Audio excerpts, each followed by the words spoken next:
تفسیر صافی، تالیف مفسر محمد بن مرتضی المعروف ملا فیض کاشانی، ترجمہ و تلخیص مولانا سید تلمیذ حسنین رضوی، شائع کردہ ادارہ نشر دانش نیو جرسی امریکہ۔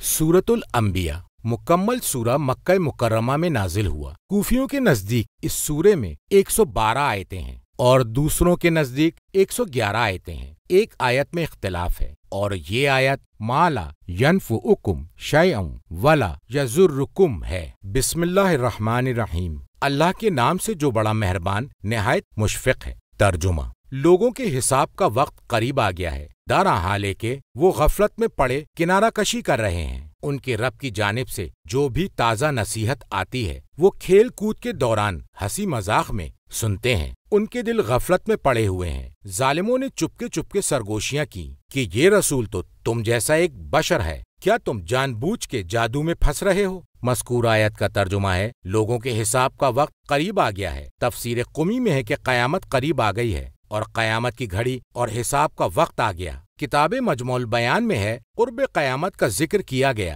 کیونکہ بعثت رسول اکرم صلی اللہ علیہ وآلہ وسلم قیامت کی شرائط میں سے ایک شرط ہے۔ حضرت نے فرمایا، مذکور آیت کا ترجمہ ہے میں اور قیامت اس طرح مبعوث کیے گئے ہیں، اور آپ نے اپنی 2 انگلیوں سے اشارہ فرمایا۔ تفسیر جوامع میں امیر المومنین علیہ السلام سے مروی ہے کہ دنیا نہایت تیزی سے گزر گئی اور اس کے کچھ آثار نہیں رہے مگر جس طرح ظرف آب میں پانی کے کچھ قطرے بچ جائیں۔ مذکور آیت کا ترجمہ ہے دارا حالے کے وہ غفلت میں پڑے کنارہ کشی کر رہے ہیں، وہ حساب روز جزا سے غافل ہو کر اس کے بارے میں غور و فکر کرنے سے اعراض کر رہے ہیں۔ مذکور آیت کا ترجمہ ہے ان کے رب کی جانب سے جو بھی تازہ نصیحت آتی ہے تاکہ انہیں غفلت اور جہالت کی اونگ سے بیدار کر دے اور متنبہ کر دے۔ مذکور آیت کے الفاظ سے مراد تازہ تاکہ بار بار ان کے کانوں تک تنبیہ پہنچتی رہے، ہو سکتا ہے کہ وہ نصیحت کو قبول کر لیں۔ مذکور آیت کا ترجمہ ہے وہ کھیل کود کے دوران ہنسی مذاق میں اسے سنتے ہیں، سن کر اس کا مذاق اڑاتے ہیں، اس کا تمسخر کرتے ہیں، اس لیے کہ غفلت میں وہ انتہائی حد کو پہنچ چکے ہیں اور امور میں غور و فکر کرنے اور انجام پر تفکر کرنے سے پوری طرح روگردانی کر رہے ہیں۔ مذکور آیت کا ترجمہ ہے ان کے دل غفلت میں پڑے ہوئے ہیں۔ تفسیر قمی میں ہے مذکور آیت کا ترجمہ ہے یعنی وہ روگردانی اور اعراض کر رہے ہیں۔ مذکور آیت کا ترجمہ ہے وہ چپکے سرگوشیاں کر رہے ہیں۔ مذکور آیت کا ترجمہ ہے جو کچھ انہوں نے مخفی رکھا ہے اس وجہ سے کہ وہ ظالم ہیں۔ مذکور آیت کا ترجمہ ہے کہ یہ رسول تو تم جیسا ہی ایک بشر ہے، کیا تم جان بوجھ کر جادو میں پھنس رہے ہو؟ کہا گیا ہے کہ گویا کہ انہوں نے ان کے بشر ہونے پر استدلال کیا کہ وہ ادعائے رسالت میں جھوٹے ہیں، اس لیے کہ وہ اعتقاد رکھتے تھے کہ رسول صرف فرشتہ ہو سکتا ہے، اور ان پر یہ الزام عائد کر لیا کہ وہ خلاف عادت جو قرآن لے کر آئے ہیں وہ جادو ہے، اسی لیے وہ قرآن سننے سے انکار کرتے ہیں۔ اور انہوں نے مشورہ کر کے جس بات کو مخفی رکھا تھا وہ یہ تھی کہ ہم ایسا کوئی کام کریں جو حضرت کے امر کو تباہ کر دے اور اس کا فساد عام لوگوں تک پہنچ جائے۔ ترجمہ: رسول نے کہا میرا رب آسمان و زمین میں ہر بات کو جانتا ہے اور وہ سمیع و علیم ہے، بلکہ یہ لوگ کہتے ہیں کہ یہ خواب پریشان ہے، اس کی من گھڑت باتیں ہیں، بلکہ وہ تو شاعر ہے، اسے چاہیے کہ سابقہ رسولوں کی طرح کوئی معجزہ پیش کرے۔ ان سے پہلے ہم نے جن بستیوں کو ہلاک کیا وہ ایمان نہیں لائیں، اب کیا یہ لوگ ایمان نہیں لائیں گے؟ اور اے محمد، ہم نے آپ سے پہلے انسانوں کو ہی رسول بنا کر بھیجا تھا جن کی طرف ہم وحی کیا کرتے تھے، تم صاحبان ذکر سے دریافت کر لو اگر تم اس بات سے بے خبر ہو۔ اور ہم نے اپنے انبیاء کے لیے ایسے جسم نہیں بنائے جو کھانا نہ کھاتے ہوں اور نہ ہی وہ ہمیشہ رہنے والے تھے۔ مذکور آیت کا ترجمہ ہے رسول نے کہا کہ میرا رب آسمان و زمین میں ہر بات کو جانتا ہے، خواہ وہ اعلانیہ ہو یا پوشیدہ طور سے کہی گئی ہو۔ مذکور آیت کا ترجمہ ہے وہ سننے والا اور جاننے والا ہے۔ یہ لوگ جو کچھ چھپاتے ہیں اور جو کچھ اپنے دلوں میں رکھتے ہیں وہ اللہ پر مخفی نہیں رہتا۔ مذکور آیت کا ترجمہ ہے بلکہ یہ لوگ کہتے ہیں کہ یہ خواب پریشان ہے، اس کی من گھڑت باتیں ہیں، بلکہ وہ تو شاعر ہے۔ ان کے قول کی کئی قسمیں بیان کی ہیں، وہ جادو ہے جو خواب آلودہ ہو گیا ہے، پھر یہ کہ من گھڑت باتیں ہیں، پھر یہ کہا کہ یہ تو ایک شاعر کا قول ہے۔ مذکور آیت کا ترجمہ ہے بلکہ اسے یہ چاہیے کہ سابقہ رسولوں کی طرح کوئی معجزہ پیش کرے جیسے ید بیضا عصا، پیدائشی نابینا کو بینا بنا دینا اور مردوں کو زندہ کرنا۔ مذکور آیت کا ترجمہ ہے، ان سے پہلے بستی کے جن لوگوں کو ہم نے ہلاک کیا وہ ایمان نہیں لائے، اس لیے کہ انہوں نے ان معجزات کا انکار کر دیا جو ان کی طرف بھیجے گئے۔ مذکور آیت کا ترجمہ ہے، اب کیا یہ لوگ ایمان لے آئیں گے جبکہ یہ لوگ ان سے زیادہ گستاخ اور سرکش ہیں؟ تفسیر قمی میں ہے کہ بھلا یہ کیسے ایمان لائیں گے جبکہ جو لوگ ان سے پہلے تھے وہ معجزات پر ایمان نہیں لائے، یہاں تک کہ ہلاک ہو گئے۔ مذکور آیت کا ترجمہ ہے، اور اے محمد، ہم نے آپ سے پہلے انسانوں کو ہی رسول بنا کر بھیجا تھا جن کی طرف ہم وحی کیا کرتے تھے۔ مذکور آیت کا ترجمہ ہے، تم صاحبان ذکر سے دریافت کر لو اگر تم اس بات سے بے خبر ہو۔ کہا گیا ہے کہ یہ کفار کے مذکورہ قول کا جواب ہے۔ کتاب کافی میں امام باقر علیہ السلام سے مروی ہے کہ ان سے سوال کیا کہ ہمارے پاس کچھ لوگ ہیں کہ وہ یہ سمجھتے ہیں کہ اللہ تبارک و تعالیٰ کے مذکورہ قول سے مراد یہودی اور عیسائی ہیں۔ امام علیہ السلام نے فرمایا، ایسی صورت میں وہ تمہیں اپنے دین کی طرف بلائیں گے۔ پھر اپنے ہاتھ سے اپنے سینے کی طرف اشارہ کر کے فرمایا۔ مذکور آیت کا ترجمہ ہے، ہم ہی اہل ذکر ہیں، اور مذکور آیت کا ترجمہ ہے، ہم سے ہی دریافت کیا جائے گا۔ یہ حدیث دیگر احادیث کے ساتھ اس مفہوم کو واضح کرنے کے لیے سورہ نحل کی آیت نمبر 43 کے ذیل میں بیان کی جا چکی ہے۔ مذکور آیت کا ترجمہ ہے، اور ہم نے ان انبیاء کے لیے ایسے جسم نہیں بنائے جو کھانا نہ کھاتے ہوں، اور نہ ہی وہ ہمیشہ رہنے والے تھے۔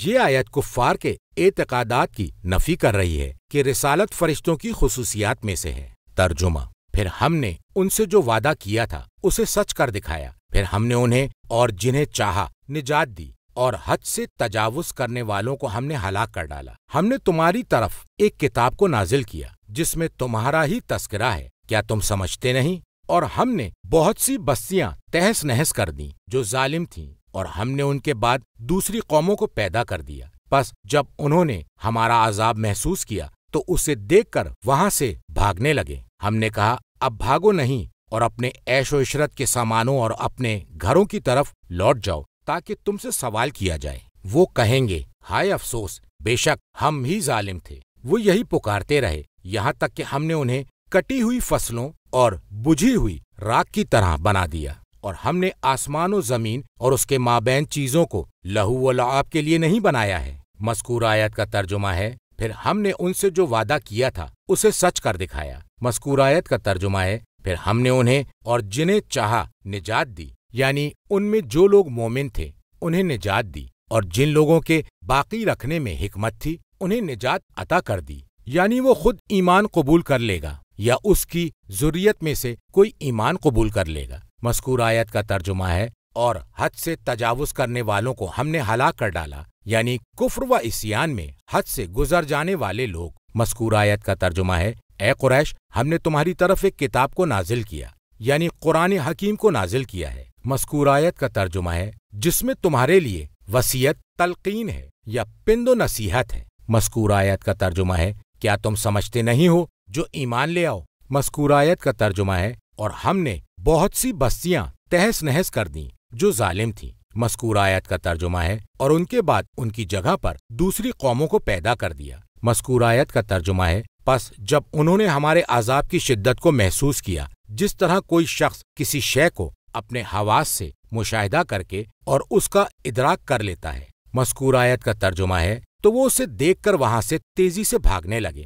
مذکور آیت کا ترجمہ ہے، ان کے قول کے ارادے پر بطور استہزاء کہا جا رہا ہے کہ بھاگو نہیں۔ مذکور آیت کا ترجمہ ہے، تم واپس چلے آؤ، اور ہم نے تمہیں جو عیش و عشرت کے سامان مہیا کیے ہیں ان کی طرف لوٹ آؤ۔ مذکور آیت کا ترجمہ ہے، اور تم اپنی ان رہائش گاہوں کی طرف لوٹ آؤ جو ہم نے تمہیں عطا کی تھیں تاکہ تم سے سوال کیا جائے۔ مذکور آیت کا ترجمہ ہے، وہ کہیں گے، ہائے افسوس، بے شک ہم ہی ظالم تھے۔ مذکورہ آیت کا ترجمہ ہے، وہ لوگ مسلسل یہی دہراتے رہے، اور اسے بلانا اس لیے کہا گیا کہ مبتلائے مصیبت اپنی مصیبت کو خود آواز دینا ہے، اور کہتا ہے۔ مذکورہ آیت کا ترجمہ ہے، اے مصیبت آ جا، تیرے آنے کا وقت پہنچ گیا ہے۔ مذکورہ آیت کا ترجمہ ہے، یہاں تک کہ ہم نے انہیں کٹی ہوئی فصلوں اور بجھی ہوئی راکھ کی طرح کر دیا۔ مذکورہ آیت کے لفظ سے مراد ہے کٹی ہوئی فصل۔ مذکورہ آیت کے لفظ کے معنی ہے مردہ۔ یہ لفظ خمدۃ النار سے جب آگ بجھ جائے یعنی چراغ حیات گل ہو جائے۔ کہا گیا ہے کہ یہ آیت اہل یمن کے بارے میں نازل ہوئی ہے جنہوں نے اپنے نبی حنظلہ کو جھٹلایا تھا اور انہیں قتل کر دیا تھا۔ اللہ تعالیٰ نے ان لوگوں پر بخت نصر کو مسلط کر دیا تھا جس نے انہیں تلوار سے ہلاک کر دیا۔ مذکورہ آیت کے الفاظ کا مفہوم ہے کہ تم اپنی دنیا سے متعلق سوالات کرو گے، اس لیے کہ تم صاحب ثروت و نعمت ہو، اور وہ در حقیقت ان سے استہزاء کرنا مطلوب ہے۔ کتاب کافی میں امام سجاد علیہ السلام سے منقول ہے کہ اللہ تعالیٰ نے اپنی کتاب میں تمہیں واضح انداز میں سنا دیا ہے کہ اس نے تم سے پہلے بستیوں کے رہنے والے ظالموں کی قوم کے ساتھ کیا سلوک کیا تھا۔ فرمایا، مذکور آیت کا ترجمہ ہے، اور ہم نے بہت سی بستیاں تہس نہس کر دیں جو ظالم تھیں، اور اس آیت میں قریہ سے مراد باشندگان قریہ تھے، جس طرح اللہ تعالیٰ نے فرمایا، مذکور آیت کا ترجمہ ہے، اور ہم نے ان کے بعد دوسری قوموں کو پیدا کر دیا۔ پھر فرمایا، مذکور آیت کا ترجمہ ہے، پس جب انہوں نے ہمارا عذاب محسوس کیا تو اسے دیکھ کر وہاں سے بھاگنے لگے۔ فرمایا، جب ان پر عذاب آیا، مذکور آیت کا ترجمہ ہے، تو وہ کہہ اٹھے، ہائے افسوس، بے شک ہم ہی ظالم تھے۔ امام علیہ السلام نے فرمایا، خدا کی قسم، یہ تمہارے لیے ایک طرح کی موعظت ہے اور ڈراوا ہے، اگر تم نصیحت قبول کرو اور اللہ کا خوف تمہارے دل میں ہو۔ مذکور آیت کا ترجمہ ہے، اور ہم نے آسمان اور زمین اور اس کے مابین چیزوں کو لہو و لعاب کے لیے نہیں بنایا، بلکہ ہم نے انہیں اس لیے خلق فرمایا ہے کہ دیکھنے والے اس میں غور و فکر کریں، اور نصیحت حاصل کرنے والوں کے لیے یاد دہانی ہو، اور بندوں کے لیے معاش اور معاد کے امور کی تنظیم کا سبب بنے۔ لہٰذا انہیں چاہیے کہ وہ اس طرف راغب ہوں تاکہ کمال تک رسائی حاصل کر سکیں، اور اس کے بناؤ سنگھار سے دھوکہ نہ کھائیں جو جلد ہی زائل ہو جائے گا۔ ترجمہ، اگر ہم تفریح کا سامان بنانا چاہتے تو ہم خود اپنی طرف سے ایسا کر لیتے، اگر ہم ایسا کرنا چاہتے، مگر ہم تو باطل اور حق کی ضرب لگاتے ہیں جو اس کا سر توڑ دیتی ہے، پھر باطل بالکل ملیامیٹ ہو جاتا ہے، اور تم پر افسوس ہے کہ ایسی ایسی ناحق باتیں بناتے ہو۔ اور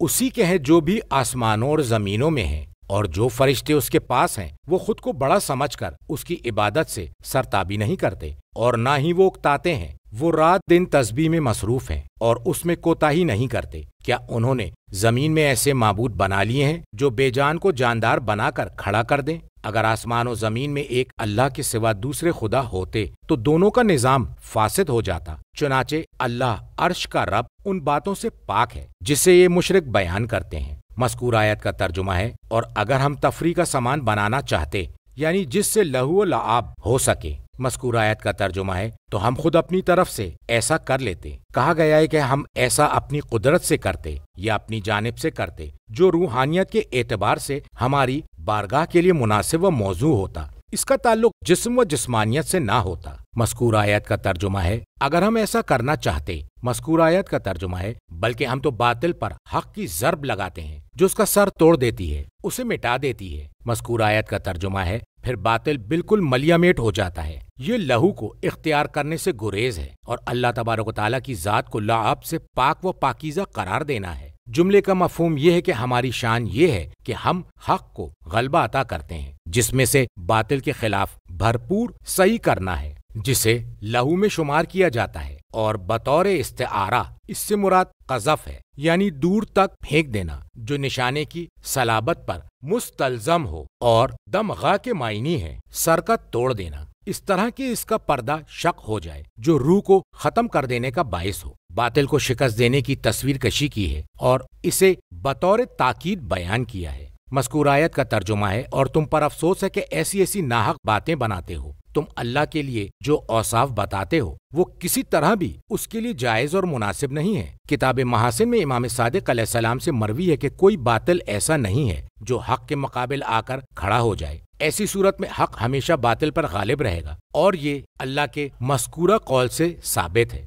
اور امام صادق علیہ السلام سے مروی ہے، ہر شخص تک حق پہنچتا ہے یہاں تک کہ اس کے دل کو چاک کر دیتا ہے اور اس میں حق کو جاگزی کر دیتا ہے۔ اب اس کی مرضی ہے کہ وہ اس حق کو قبول کرے یا اسے چھوڑ دے، اور اس کی وجہ سے اللہ تبارک و تعالیٰ اپنی کتاب میں فرما رہا ہے۔ مذکور آیت کا ترجمہ ہے، تخلیق اور ملکیت کے اعتبار سے اسی کے لیے ہیں جو بھی آسمانوں اور زمین میں ہے، مذکور آیت کا ترجمہ ہے اور جو فرشتے اس کے پاس ہیں، مذکور آیت کا ترجمہ ہے وہ خود کو بڑا سمجھ کر اور اس کی عبادت سے سرتابی نہیں کرتے اور نہ ہی وہ اکتاتے ہیں۔ مذکور آیت کا ترجمہ ہے وہ رات دن تسبیح میں مصروف ہیں اور اس میں کوتاہی نہیں کرتے۔ یسبحون کا مفہوم ہے کہ وہ ہمیشہ اللہ کی پاکیزگی بیان کرتے ہیں اور مسلسل اس کی تعظیم و تکریم کو ملحوظ خاطر رکھتے ہیں۔ کتاب عیون میں امام رضا علیہ السلام سے مروی ہے کہ فرشتے معصوم ہیں، اللہ تعالیٰ کے لطف و کرم سے کفر اور قبیح باتوں سے محفوظ ہیں۔ اللہ تعالیٰ نے ان کے بارے میں فرمایا ہے، مذکور آیت کا ترجمہ ہے اللہ تعالیٰ نے انہیں جو حکم دیا ہے اس کی نافرمانی نہیں کرتے اور انہیں جو حکم دیا جاتا ہے وہ اسے بجا لاتے ہیں۔ اور اللہ تعالیٰ نے ارشاد فرمایا ہے، مذکورہ آیت کا ترجمہ ہے یعنی ملائکہ جو اس کے پاس ہیں۔ مذکور آیت کے الفاظ سے مراد وہ تکبر نہیں کرتے۔ الایتہ کتاب اکمال میں امام صادق علیہ السلام سے مروی ہے کہ آپ سے فرشتوں کے بارے میں دریافت کیا گیا کہ کیا فرشتے سوتے ہیں؟ تو امام علیہ السلام نے فرمایا کہ جو بھی زندہ ہے وہ سوتا ہے سوائے اللہ تبارک و تعالیٰ کے، اور فرشتے سوتے ہیں۔ تو سوال کیا گیا، اللہ تعالیٰ فرما رہا ہے، مذکور آیت کا ترجمہ ہے، تو فرمایا ان کی سانس کو تسبیح کہا گیا ہے۔ اور ایک روایت میں ہے کہ اجساد کے طبقے میں سے کوئی شے ایسی نہیں ہے جو اپنے گوشے سے مختلف آوازوں میں اللہ تعالیٰ کی تسبیح و تمہید نہ کر رہی ہو۔ مذکور آیت کا ترجمہ ہے، کیا انہوں نے زمین سے ایسے معبود بنا لیے ہیں جو بے جان کو جاندار بنا کر کھڑا کر دیں؟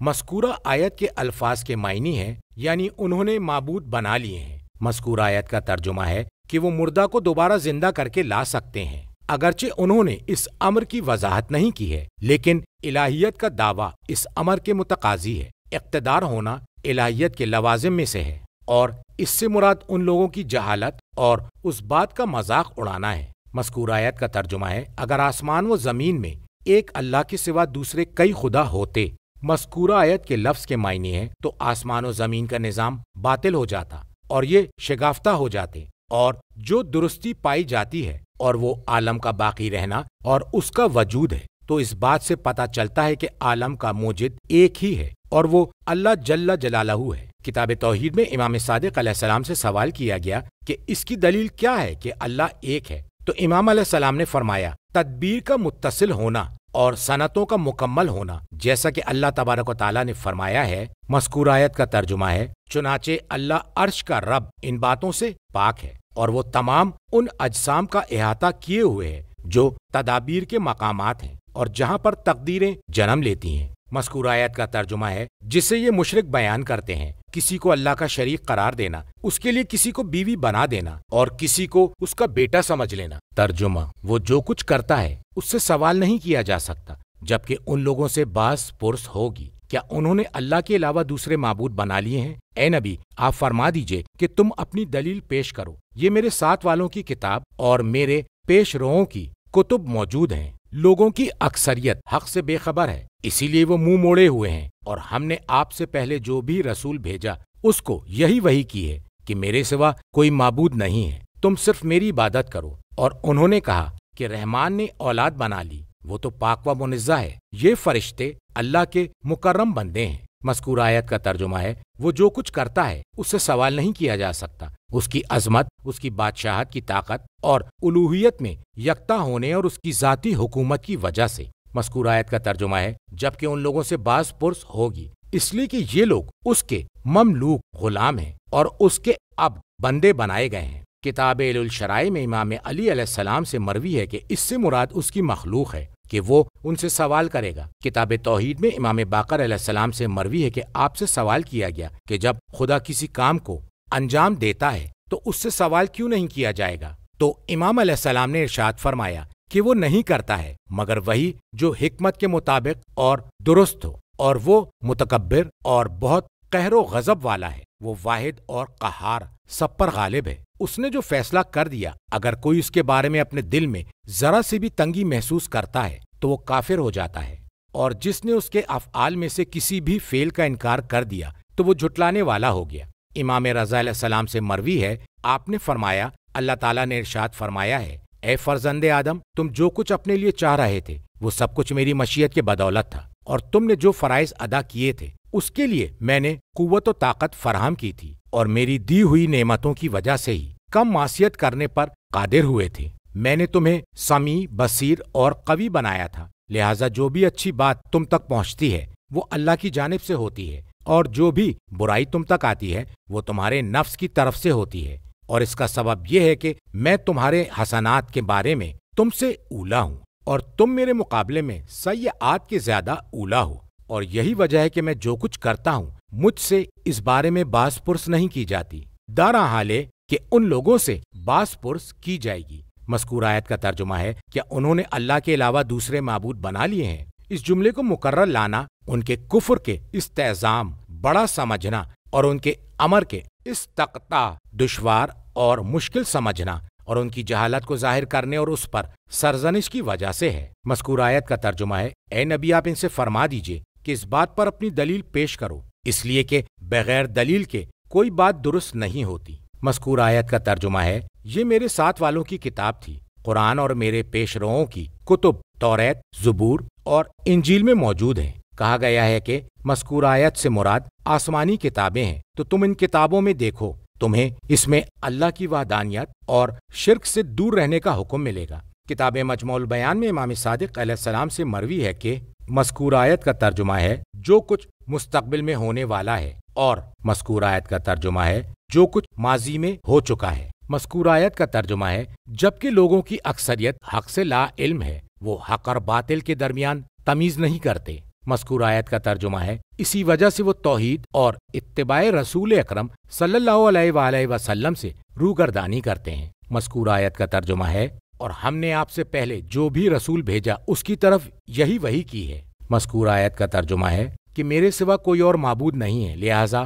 صرف میری عبادت کرو۔ اس جملے میں تاکید بھی ہے اور عمومیت بھی پائی جاتی ہے۔ مذکور آیت کا ترجمہ ہے، اور انہوں نے کہا کہ رحمان نے اولاد بنا لی ہے۔ کہا گیا ہے کہ یہ آیت خزاعہ کے بارے میں نازل ہوئی جب انہوں نے کہا کہ فرشتے اللہ کی بیٹیاں ہیں۔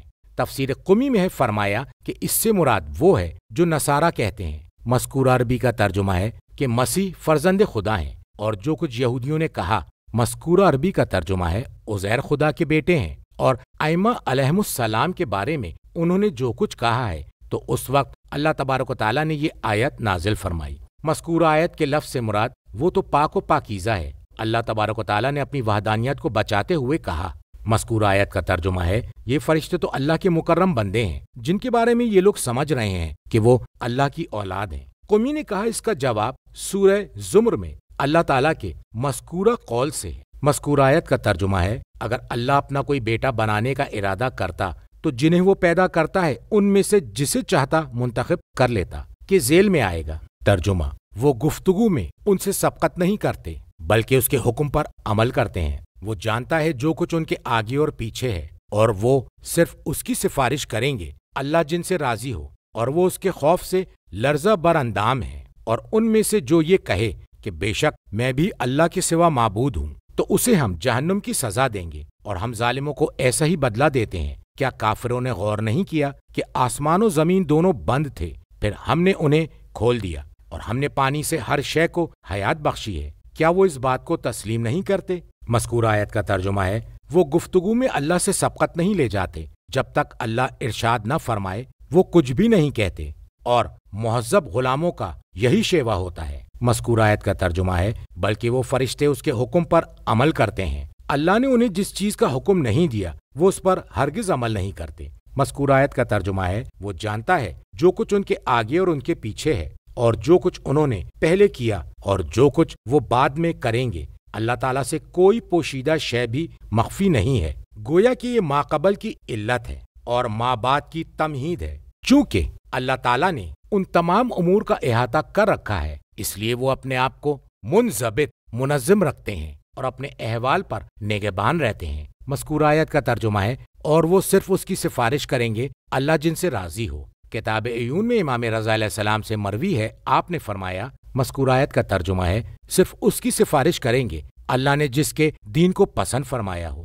کتاب خصال میں امام صادق علیہ السلام سے مروی ہے، اور جن لوگوں پر حد جاری کر دی جائے وہ فاسق ہیں، نہ وہ مومن ہیں اور نہ ہی کافر ہیں۔ وہ ہمیشہ ہمیشہ کے لیے جہنم میں نہیں رہیں گے، بلکہ ایک دن وہاں سے باہر لائے جائیں گے۔ ان کے لیے شفاعت کرنا جائز ہے۔ اور مستضعفین، وہ لوگ جنہیں دنیا میں کمزور بنا دیا گیا، کے لیے بھی شفاعت ہوگی اگر اللہ ان کے دین سے راضی ہو۔ کتاب توحید میں امام کاظم علیہ السلام سے مروی ہے، وہ اپنے آباء و اجداد سے روایت کرتے ہیں، رسول اللہ صلی اللہ علیہ وآلہ وسلم نے فرمایا کہ میری شفاعت میری امت میں گناہان کبیرہ کرنے والوں کے لیے ہے۔ میری امت میں جو لوگ محسن ہیں تو ان کا کوئی مواخذہ نہیں ہوگا۔ دریافت کیا گیا، یا رسول اللہ، یہ فرمائیے کہ گناہان کبیرہ کرنے والوں کی شفاعت کیسے ہوگی، جبکہ اللہ تبارک و تعالیٰ نے فرمایا ہے، مذکور آیت کا ترجمہ ہے، لہٰذا جو بھی گناہ کبیرہ کرے گا وہ مرتضی پسندیدہ نہیں ہوگا۔ حضرت نے فرمایا کہ جب بھی کوئی مومن کسی گناہ کا ارتکاب کرتا ہے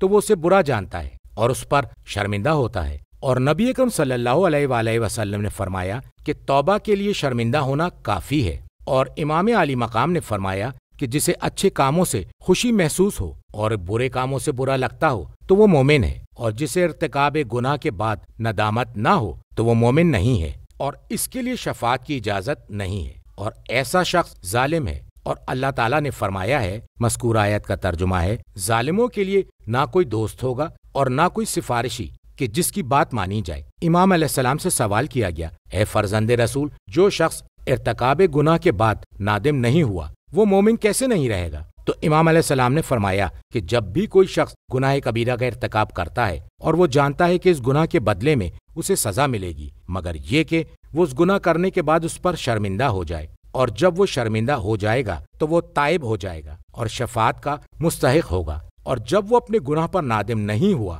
تو وہ مصر اصرار کرنے والا کہلائے گا، اور مصر کی مغفرت نہیں ہوگی، اس لیے کہ وہ اس بات کو تسلیم نہیں کرتا کہ اس کے کیے ہوئے گناہ کی اسے سزا ملے گی۔ اگر اسے سزا پر یقین ہوتا تو وہ یقیناً شرمندہ ہوتا۔ نبی اکرم صلی اللہ علیہ وآلہ وسلم نے فرمایا ہے، استغفار کے ساتھ کوئی گناہ کبیرہ نہیں اور اصرار کے ساتھ کوئی گناہ صغیرہ نہیں۔ اور اب رہا اللہ تعالیٰ کا قول، وَلَا يَشْفَعُونَ إِلَّا لِمَنِ ارْتَضَىٰ، تو وہ فرشتے شفاعت نہیں کریں گے مگر اس کی اللہ جس کے دین سے راضی ہو، اور دین کا مفہوم ہے نیک اعمال، یعنی حسنات نیک اعمال اور سیئات برے اعمال کی جزا کا اقرار کرنا۔ لہٰذا اللہ تعالیٰ جس کے دین سے راضی ہوگا تو اس شخص نے جن گناہوں کا ارتکاب کیا ہوگا وہ ان پر شرمندہ ہوگا، اس لیے کہ اسے معرفت ہوگی کہ قیامت میں اسے ان گناہوں کی سزا ملے گی۔ مذکور آیت کا ترجمہ ہے، اور وہ اس کے خوف اور عظمت کی وجہ سے لرزۂ براندام ہے، اور خشیت کا مفہوم ہے کہ ایسا خوف جس میں تعظیم ہو، اسی لیے علماء کو خشیت کے ساتھ مخصوص کیا گیا۔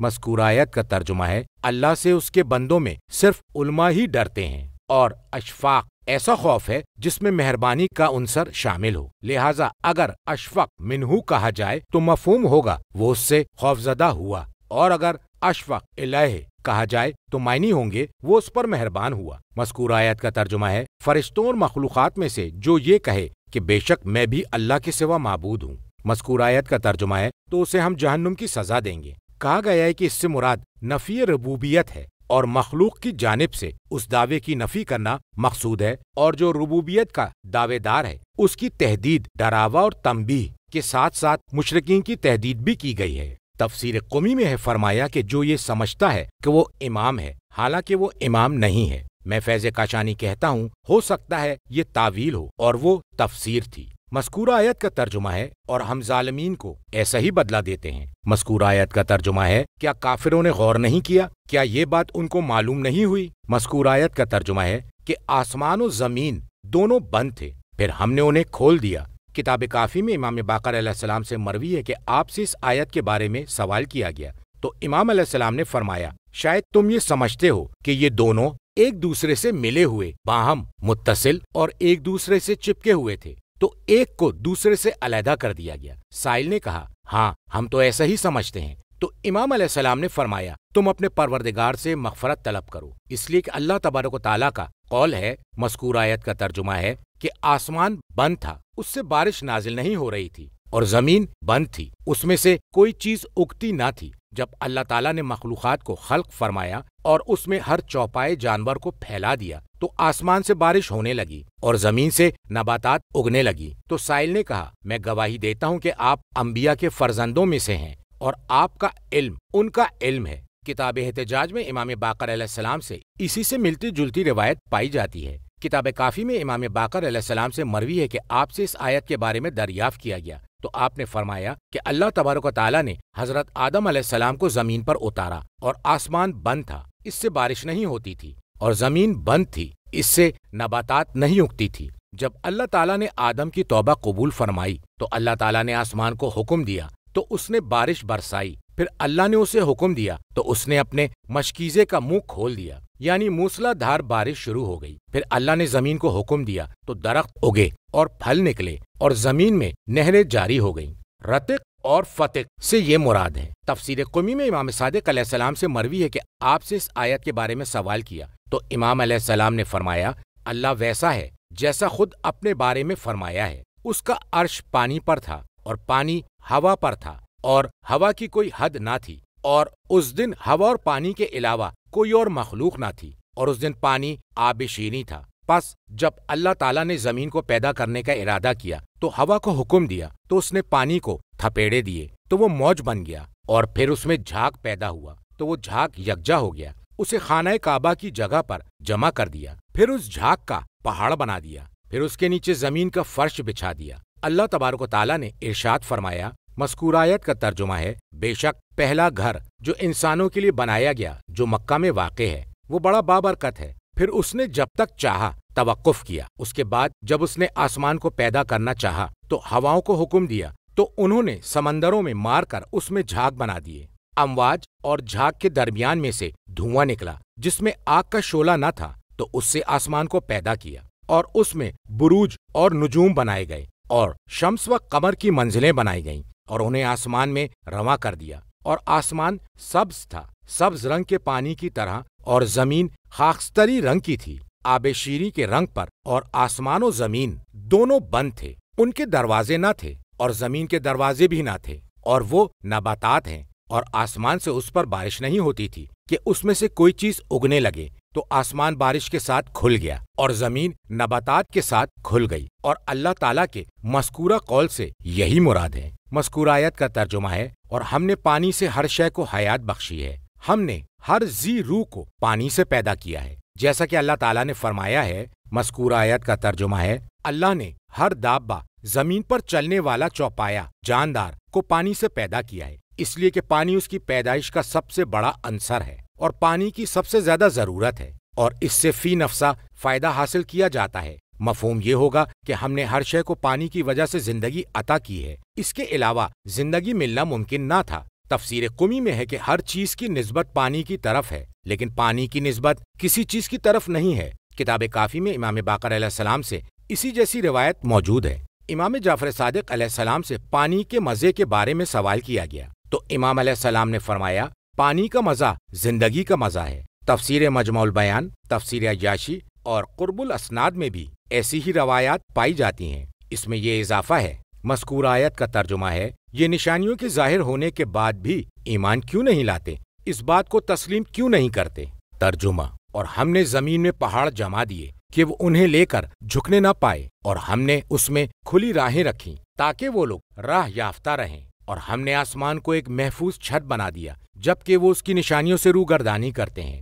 وہی تو ہے جس نے رات دن اور سورج چاند کو پیدا کیا، یہ سب کے سب اپنے اپنے مدار میں تیر رہے ہیں، اور ہم نے آپ سے پہلے کسی بشر کے لیے دوام نہیں رکھا، کیا آپ مر گئے تو یہ ہمیشہ ہمیشہ رہیں گے۔ ہر متنفس کو موت کا مزہ چکھنا ہے، اور ہم تمہیں برائی اور بھلائی کے ذریعے آزمائش میں مبتلا کرتے ہیں، اور تمہیں ہماری ہی طرف پلٹ کر آنا ہے۔ مذکور آیت کا ترجمہ ہے، اور ہم نے زمین میں پہاڑ جما دیے کہ وہ انہیں لے کر جھکنے نہ پائے۔ مذکور آیت کا ترجمہ ہے، اور ہم نے زمین میں کشادہ اور وسیع راستے رکھ دیے۔ مذکور آیت کا ترجمہ ہے، تاکہ وہ لوگ اپنے مصالح کے اعتبار سے راہ یافتہ رہیں۔ مذکور آیت کا ترجمہ ہے، اور ہم نے آسمان کو ایک محفوظ چھت بنا دیا جو گرنے سے، زائل ہونے سے اور ایک وقت معلوم تک اس کی مشیت کے سبب ختم ہو جانے سے محفوظ ہے، جیسے اللہ تعالیٰ کا مذکورہ قول ہے۔ مذکور آیت کا ترجمہ ہے، اور وہی آسمان کو اس طرح تھامے ہوئے ہے کہ وہ اللہ کی اجازت کے بغیر زمین پر نہیں گر سکتا، اور اس کا قول ہے۔ مذکور آیت کا ترجمہ ہے، بے شک اللہ ہی آسمانوں اور زمین کو تھامے ہوئے ہے کہ کہیں دونوں اپنی جگہ سے ہٹ نہ جائیں۔ تفسیر قمی میں ہے کہ آسمان کو شیاطین سے محفوظ چھت بنا دیا گیا ہے، یعنی وہ چوری سے بھی نہیں سن سکتے۔ مذکور آیت کا ترجمہ ہے، جبکہ وہ اس کی نشانیوں سے روگردانی کرتے ہیں۔ آیات سے مراد وہ احوال ہیں جو اس کی کمال قدرت اور عظمت اور انتہائی علم و حکمت پر دلالت رہنمائی کرتے ہیں۔ معرضون کا مفہوم ہے کہ وہ غور و فکر نہیں کرتے۔ مذکور آیت کا ترجمہ ہے اور وہی تو ہے جس نے رات دن اور سورج چاند کو پیدا کیا۔ یہ اللہ تعالیٰ کی کچھ نشانیوں کا بیان ہے۔ مذکور آیت کا ترجمہ ہے یہ سب کے سب اپنے اپنے مدار میں تیر رہے ہیں۔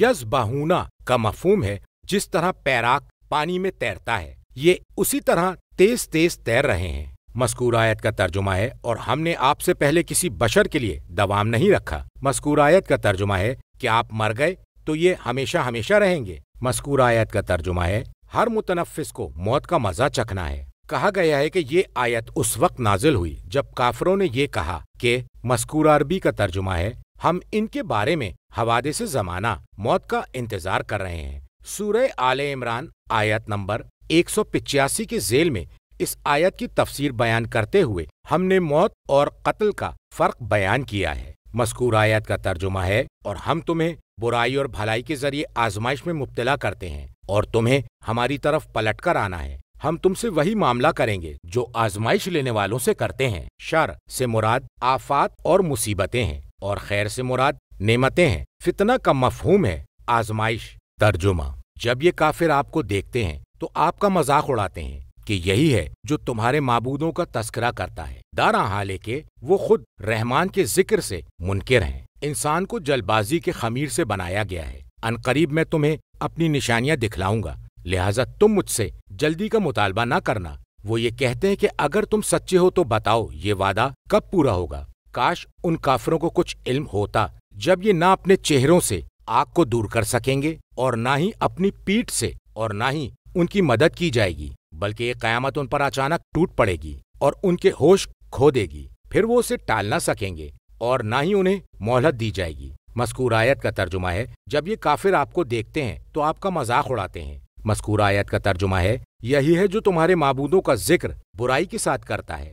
مذکور آیت کا ترجمہ ہے حالانکہ وہ خود رحمان کے ذکر سے منکر ہیں، حق یہ ہے کہ ان کا مذاق اڑایا جائے۔ مذکور آیت کا ترجمہ ہے انسان کو جلد بازی کی خمیر سے بنایا گیا ہے، یعنی گویا کہ انسان کی جلد بازی اور ثبات کی کمی کے باعث ایسا محسوس ہوتا ہے کہ وہ جلد بازی کے خمیر سے بنایا گیا ہے۔ تفسیر قمی میں فرمایا کہ جب اللہ تعالیٰ نے آدم علیہ السلام میں روح ڈالی اور وہ ان کے قدموں سے ہوتی ہوئی ان کے گھٹنوں تک پہنچی تو انہوں نے کھڑے ہونے کا ارادہ کیا لیکن ایسا نہ کر سکے، تو اللہ تعالیٰ نے فرمایا خلق الانسان من اجل۔ تفسیر مجموع البیان میں امام صادق علیہ السلام سے اسی سے ملتی جلتی روایت موجود ہے۔ نہج البلاغہ میں ہے کہ دیکھو وقت سے پہلے کسی کام میں جلد بازی نہ کرنا اور جب اس کا موقع آ جائے تو پھر کمزوری نہ دکھانا۔ مکتوب نمبر 53 مالک اشتر کی جانب۔ مذکور آیت کا ترجمہ ہے میں عنقریب تمہیں اپنی نشانیاں دکھلاؤں گا، لہٰذا تم مجھ سے جلدی کا مطالبہ نہ کرنا کہ میں اسے جلد لے آؤں۔ مذکور آیت کا ترجمہ ہے وہ یہ کہتے ہیں کہ اگر تم سچے ہو تو بتاؤ یہ وعدہ کب پورا ہوگا۔ ان کنتم سے مراد نبی اکرم صلی اللہ علیہ وآلہ وسلم اور ان کے اصحاب ہیں۔ مذکور آیت کا ترجمہ ہے کاش ان کافروں کو کچھ علم ہوتا جب یہ نہ اپنے چہروں سے آگ کو دور کر سکیں گے اور نہ ہی اپنی پیٹھ سے اور نہ ہی ان کی مدد کی جائے گی۔ جب کفار نے جلدی کی تو یہ جواب دیا گیا۔ مذکور آیت کا ترجمہ ہے بلکہ یہ قیامت ان پر اچانک ٹوٹ پڑے گی۔ مذکور آیت کا ترجمہ ہے اور ان کے ہوش کھو دے گی، ان کو مغلوب کر دے گی یا انہیں حیران کر دے گی۔ مذکور آیت کا ترجمہ ہے پھر وہ اسے ٹال نہ سکیں گے اور نہ ہی انہیں مہلت دی جائے گی۔ ترجمہ: اور اے نبی آپ سے پہلے بھی نبیوں کا مذاق اڑایا جاتا رہا، پھر ان میں سے جن لوگوں نے مذاق اڑایا انہیں اس عذاب نے گھیر لیا جس کا وہ مذاق اڑایا کرتے تھے۔ آپ فرما دیجئے کہ رات ہو یا دن تمہیں کون رحمان سے بچا سکتا ہے، بلکہ وہ لوگ تو اپنے رب کے ذکر سے روگردانی کرتے ہیں۔ کیا وہ ایسے خدا رکھتے ہیں جو ہمارے مقابلے میں ان کی حمایت کریں؟ وہ نہ تو خود اپنی مدد کر سکتے ہیں اور نہ ہی انہیں ہماری تائید حاصل ہے، بلکہ ہم نے انہیں اور ان کے باپ دادا کو ایک مدت تک فائدہ اٹھانے دیا حتیٰ کہ عرصہ دراز بیت گیا۔ کیا وہ دیکھتے نہیں کہ ہم زمین کو مختلف سمتوں سے گھٹاتے چلے جا رہے ہیں؟ کیا پھر بھی وہی غالب آئیں گے؟ فرما دیجئے کہ میں تم لوگوں کو وحی کے مطابق عذاب سے ڈراتا ہوں، اور بہرے کو جب بھی ڈرایا جاتا ہے وہ پکار کو سنتے ہی نہیں۔ مذکور آیت کا ترجمہ ہے اور اے محمد آپ سے پہلے بھی انبیاء و مرسلین کا مذاق اڑایا جاتا رہا ہے، یہ در حقیقت رسول اللہ صلی اللہ علیہ وآلہ وسلم کو تسلی دی جا رہی ہے۔ مذکور آیت کا ترجمہ ہے، پھر ان میں سے جن لوگوں نے مذاق اڑایا انہیں اس عذاب نے گھیر لیا جس کا وہ مذاق اڑایا کرتے تھے۔ نبی سے وعدہ کیا گیا کہ ان کفار نے جو عمل کیا تھا اس بنیاد پر انہیں اس عذاب نے گھیر لیا ہے۔ مذکور آیت کا ترجمہ ہے، آپ فرما دیجئے کہ اگر اللہ تم پر عذاب نازل کرنا چاہے تو رات ہو یا دن کون تمہیں رحمان سے بچا سکتا ہے؟ اور لفظ رحمان لا کر اس بات کی طرف توجہ دلائی گئی ہے کہ اللہ کی رحمت عمومی کے سوا کوئی بھی ان کا محافظ نہیں ہے، اور اس عذاب کا ان سے دور رکھنا ایک طرح کی مہلت ہے۔ مذکور آیت کا ترجمہ ہے، یہ لوگ اللہ کے عذاب سے ڈرنے کے بجائے اللہ کے ذکر سے منہ موڑے ہوئے ہیں، کبھی ان کے دل میں خدا کا خیال تک نہیں آتا۔ مذکور آیت کا ترجمہ ہے، کیا وہ ایسے خدا رکھتے ہیں جو ہمارے مقابلے میں ان کی حمایت کریں گے؟ کیا ان کے پاس ایسے معبود ہیں جو انہیں عذاب سے بچا سکیں اور ہماری طاقت و قوت سے بڑھ جائیں، یا انہیں اس عذاب سے بچا سکیں جو ہماری طرف سے ان تک پہنچے گا؟ مذکور آیت کا ترجمہ ہے، وہ نہ تو خود اپنی مدد کر سکتے ہیں اور نہ ہی انہیں ہماری تائید حاصل ہے۔ یہ نیا جملہ ہے جس کے ذریعے ان لوگوں کے معتقدات کو باطل قرار دیا جا رہا ہے کہ جو شخص خود اپنی مدد پر قادر نہ ہو اور اللہ کی نصرت بھی اس کو حاصل نہ ہو تو وہ اپنے غیر کی مدد کیسے کر سکتا ہے؟ مذکور آیت کا ترجمہ ہے، بلکہ ہم نے انہیں اور ان کے باپ دادا کو ایک مدت تک فائدہ اٹھانے دیا حتیٰ کہ ان پر عرصہ دراز بیت گیا، اس بات کو بیان کر کے کہ ان کی حفاظت کا دائی کیا تھا۔ ان کی توہم کی مثالیں بیان کی گئی ہیں، اور وہ استدراج خدا کا کسی کو ڈھیل دینا اور تمتی فائدہ اٹھانے کا موقع فراہم کرنا تھا۔ جتنی مدت حیات انہیں دی گئی ہے اس کے مطابق یا مثال دی گئی ہے تاکہ ان کے توہمات کو بیان کر کے اس کے باطل ہونے کی طرف رہنمائی کی جائے، تو وہ سمجھ لیں کہ وہ ہمیشہ ایسے نہیں رہیں گے۔ وہ جس حال پر ہیں اس کا سبب ان کا اس حال پر باقی رہنا ہے، اور یہ بعد میں آنے والی زندگی سے زیادہ مطابقت رکھتا ہے۔ مذکور آیت کا ترجمہ ہے، کیا وہ دیکھتے نہیں کہ ہم زمین کو مختلف سمتوں سے گھٹاتے چلے جا رہے ہیں؟ کہا گیا ہے کہ اس سے مراد کفار کی زمین ہے۔ کہا گیا ہے، مذکور آیت کا ترجمہ ہے، کہ مسلمانوں کے تسلط کے ذریعے ہم زمین کو ان کے لیے تنگ کر رہے ہیں، اور یہ تصویر کشی ہے اس کی جو اللہ تعالیٰ نے مسلمانوں کے ہاتھوں انجام دیا تھا۔ مذکور آیت کا ترجمہ ہے، کیا پھر بھی وہی غالب آئیں گے؟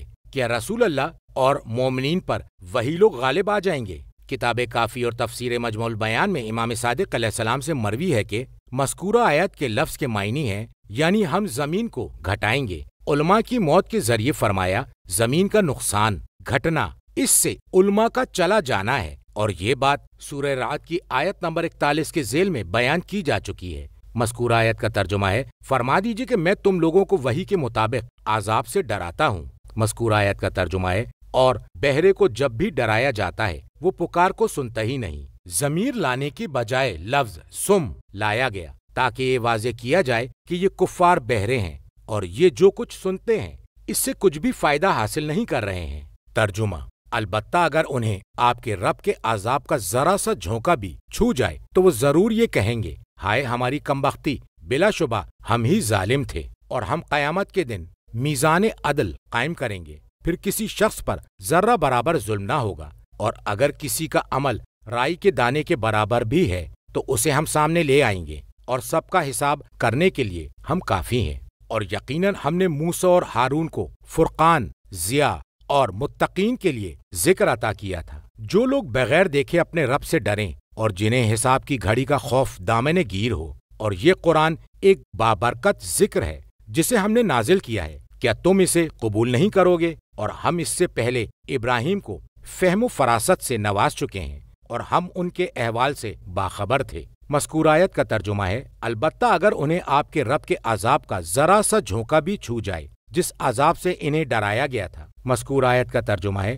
تو ضرور بے ضرور یہ کہیں گے، ہائے ہماری کمبختی، بلا شبہ ہم ہی ظالم تھے۔ تو وہ لوگ اپنے خلاف ویل کو دعوت دیں گے اور اپنے نفس کے خلاف وہ ظلم کا اعتراف کریں گے۔ مذکور آیت کا ترجمہ ہے، اور ہم قیامت کے دن میزان عدل قائم کریں گے۔ قسط کے معنی ہے عدل، جس کے ذریعے اعمال کا وزن کیا جائے گا۔ مذکور آیت کا ترجمہ ہے، پھر کسی شخص پر ذرہ برابر ظلم نہ ہوگا، نہ تو اس کا حق چھینا جائے گا اور نہ ہی کسی اور طرح سے ظلم کیا جائے گا۔ مذکور آیت کا ترجمہ ہے، اور اگر کسی کا عمل رائی کے دانے کے برابر ہے تو اسے ہم سامنے لے آئیں گے تفسیر قمی میں کہ ہم اس عمل کی جزا دیں گے اور وہ جزا پھیلی ہوئی ہوگی۔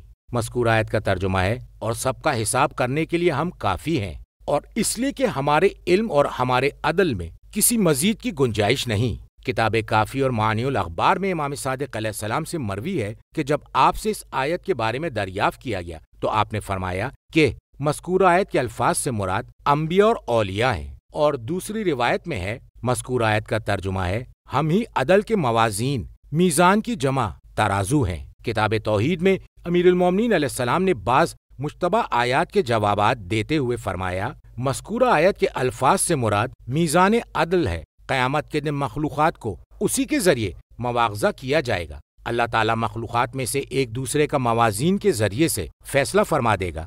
میں فیض کاشانی کہتا ہوں کہ ہماری جانب سے یہ مفہوم بیان کیا جا چکا ہے کہ موازین سے مراد انبیاء اور اوصیاء ہیں، اور میزان کے معنی کی تحقیق سورہ اعراف کی آیت نمبر 8 مذکورہ آیت کے ذیل میں کی جا چکی ہے۔ کتاب کافی میں امام سجاد علیہ السلام سے ان کے کلام میں مروی ہے جو انہوں نے وعظ و نصیحت اور زہد کے بارے میں فرمایا ہے۔ پھر کتاب میں اللہ کا قول واپس آتا ہے، عصیان، نافرمانی اور گناہ کرنے والوں پر اللہ تبارک و تعالیٰ نے فرمایا ہے۔ مذکور آیت کا ترجمہ ہے اے لوگو، اگر تم یہ کہو کہ اللہ تعالیٰ نے اس سے مشرکین کو مراد لیا ہے تو کیسے ممکن ہوگا جبکہ وہ فرما رہا ہے۔ مذکور آیت کا ترجمہ ہے اے اللہ کے بندو، جان لو مشرکین کے لیے کسی قسم کے موازین نصب نہیں کیے جائیں گے اور نہ ہی ان کے نامۂ اعمال نشر کیے جائیں گے، بلکہ انہیں جہنم کی طرف ٹولیوں کی شکل میں لایا جائے گا، اور یقیناً موازین صاحبان ایمان کے لیے نصب کیے جائیں گے اور نامۂ اعمال بھی انہی کے نشر کیے جائیں گے۔ تو اے اللہ کے بندو، تم اللہ ہی سے ڈرتے رہو۔ مذکور آیت کا ترجمہ ہے اور یقیناً ہم نے موسیٰ اور ہارون کو فرقان، ضیاء اور متقین کے لیے ذکر عطا کیا تھا، یعنی ایک جامع کتاب۔ اسے فرقان اس لیے کہا جاتا ہے کہ یہ کتاب حق و باطل کے مابین فرق کرتی ہے، اور ضیاء اس لیے کہا جاتا ہے کہ حیرت اور جہالت کی ظلمتوں میں اسی سے روشنی ملتی ہے، اور یہ کتاب اس لیے ذکر کے نام سے موسوم ہے کہ اس سے متقین نصیحت حاصل کرتے ہیں۔ جو لوگ بغیر دیکھے اپنے رب سے ڈریں اور جنہیں حساب کی گھڑی کا خوف دامن گیر ہو۔ مشفقون کے معنی ہے خائفون، ڈرنے والے۔ مذکور آیت کا ترجمہ ہے اور یہ قرآن ایک بابرکت ذکر ہے جسے ہم نے نازل کیا ہے، کیا تم اسے قبول نہیں کرو گے؟ اور یہ قرآن ذکر ہے جس کا خیر بہت زیادہ ہے، جسے ہم نے حضرت محمد مصطفیٰ صلی اللہ علیہ وآلہ وسلم پر نازل کیا ہے۔ افانتم لہو منکرون استفہام ہے جس کا انداز تنبیہی ہے، سرزنش کرنا مقصود ہے کہ ایسی کتاب کا بھی تم انکار کر رہے ہو۔ مذکور آیت کا ترجمہ ہے اور ہم ابراہیم کو فہم و فراست سے نواز چکے ہیں۔ رشد کا مفہوم ہے اسباب صلاح و فلاح کی جانب ہدایت کرنا، اور اللہ تعالیٰ نے رشد کو اپنی طرف نسبت دی تاکہ رہنمائی کرے کہ وہ بھی ایسا ہی رشید ہے اور اس کی ایک خاص نشانی اور منزلت ہے۔ مذکور آیت کا ترجمہ ہے اس سے پہلے موسیٰ اور ہارون سے پہلے یا حضرت محمد مصطفیٰ صلی اللہ علیہ وآلہ وسلم سے قبل۔ مذکور آیت کا ترجمہ ہے اور ہم ان کے احوال سے باخبر تھے، یعنی ہم جانتے تھے کہ ہم نے محمد کو جو کچھ عطا فرمایا ہے وہ اس کے لیے اہل اور اس کے حقدار ہیں۔ ترجمہ: جب انہوں نے اپنے مربی، باپ اور اپنی قوم سے کہا تھا یہ کیسی صورتیں ہیں جن کے تم گرویدہ ہو رہے ہو، انہوں نے جواب دیا کہ ہم نے اپنے باپ دادا کو ان کی عبادت کرتے ہوئے پایا ہے۔ ابراہیم علیہ السلام نے کہا کہ یقیناً تم اور تمہارے آباء و اجداد کھلی ہوئی گمراہی میں تھے۔ ان لوگوں نے کہا کیا تم واقعی حق بات لے کر آئے ہو یا ہمارے ساتھ کھیل تماشے کر رہے ہو؟ ابراہیم علیہ السلام نے کہا تمہارا پروردگار تو آسمانوں اور زمین کا رب ہے، اسی نے تمہیں ایجاد کیا ہے، اور میں اس دعوے پر دلیل بھی رکھتا ہوں، اور خدا کی قسم تمہارے چلے جانے کے بعد میں تمہارے بتوں کی خبر لوں گا۔ چنانچہ ابراہیم علیہ السلام نے ان بتوں کو ٹکڑے ٹکڑے کر ڈالا سوائے ان کے بڑے بت کے، ہو سکتا ہے یہ لوٹ پلٹ کر اس کے آس پاس آئیں۔ مذکور آیت کا ترجمہ ہے جب انہوں نے اپنے مربی، باپ اور اپنی قوم سے کہا تھا یہ کیسی صورتیں ہیں جن کے تم گرویدہ ہو رہے ہو، تماثیل کی تحقیر مقصود تھی اور اس کے اجلال و توقیر پر سرزنش کرنا تھا، اس لیے کہ تمثال ایسی صورتوں کو کہا جاتا ہے جن میں روح کا فقدان ہو۔ مذکور آیت کا ترجمہ ہے انہوں نے کہا کہ ہم نے اپنے باپ دادا کو ان کی عبادت کرتے ہوئے پایا ہے، ہم انہی کی تقلید کر رہے ہیں۔ مذکور آیت کا ترجمہ ہے ابراہیم علیہ السلام نے کہا یقیناً تم اور تمہارے آبا و اجداد کھلی ہوئی گمراہی میں تھے، اس لیے کہ دونوں فریق اس بارے میں کوئی دلیل پیش نہ کر سکے۔ مذکور آیت کا ترجمہ ہے، ان لوگوں نے کہا کیا تم واقعی حق بات لے کر آئے ہو یا ہمارے ساتھ کھیل تماشا کر رہے ہو؟ گویا کہ انہوں نے اپنے آبا و اجداد کو گمراہی سے دور جانتے ہوئے یہ خیال کیا کہ ابراہیم علیہ السلام جو کچھ کہہ رہے ہیں وہ شوخی اور مذاق ہے، تو انہوں نے کہا، مذکور عربی کا ترجمہ ہے، اے ابراہیم یہ بتلاؤ کیا تم واقعی صحیح معنی میں یہ بات کہہ رہے ہو یا یہ سب کچھ کھیل کود ہے؟ مذکور آیت کا ترجمہ ہے، ابراہیم نے کہا، تمہارا پروردگار تو آسمانوں اور زمین کا رب ہے، اسی نے تمہیں ایجاد کیا ہے۔ ابراہیم علیہ السلام نے اپنے دعوے پر دلیل لا کر اس بات کی وضاحت کی ہے کہ یہ کھیل کود نہیں ہے۔ مذکور آیت کا ترجمہ ہے، اور میں اس دعوے پر دلیل بھی رکھتا ہوں، میں ان لوگوں میں ہوں کہ جو اسے درست جانتے ہیں، اور میں دلیل دینے والوں میں سے ہوں، اس لیے کہ شاہد وہ ہوتا ہے جو کسی چیز کو ثابت کرے اور اس کی حفاظت کرے۔ مذکور آیت کا ترجمہ ہے، اور خدا کی قسم میں تمہارے چلے جانے کے بعد تمہارے بتوں کی خبر لوں گا، میں انہیں توڑنے کی کوشش کروں گا۔ لا عقیدنہ میں لفظ قید تعجب کا مفہوم دیتا ہے، اس لیے کہ یہ کام بے حد دشوار تھا اور اس میں ایک طرح کا ہیلا درکار تھا۔ تم اپنی عید منانے چلے جاؤ گے، اس کے بعد اور ہو سکتا ہے کہ یہ جملہ پوشیدہ طور سے کہا ہو۔ مذکور آیت کا ترجمہ ہے، چنانچہ ابراہیم علیہ السلام نے ان بتوں کو ٹکڑے ٹکڑے کر ڈالا، اور جزازن مفعول کے معنی دے رہا ہے، یعنی مجزوزن انہیں ٹکڑے ٹکڑے کر دیا گیا جیسے سوکھی لکڑی کے ٹکڑے ہوں۔ مذکور آیت کا ترجمہ ہے، سوائے ان کے بڑے بت کے ہو سکتا ہے یہ لوگ پلٹ کر اس کے پاس آئیں۔ ترجمہ، وہ کہنے لگے، ہمارے خداؤں کے ساتھ یہ سلوک کس نے کیا ہے؟ یقیناً وہ بڑا ظالم تھا۔ کچھ لوگوں نے بتایا، ہم نے ایک جوان کو ان کا ذکر کرتے سنا تھا جس کا نام ابراہیم ہے، وہ بولے تو اسے سب کے سامنے لے کر آؤ تاکہ سب لوگ اسے دیکھ لیں۔ لوگوں نے دریافت کیا، اے ابراہیم کیا تم نے ہمارے خداؤں کے ساتھ یہ سلوک کیا ہے؟ ابراہیم بولے، یہ سب ان کے بڑے کا کیا دھرا ہے، اگر یہ بولتے ہوں تو ان سے پوچھ لو۔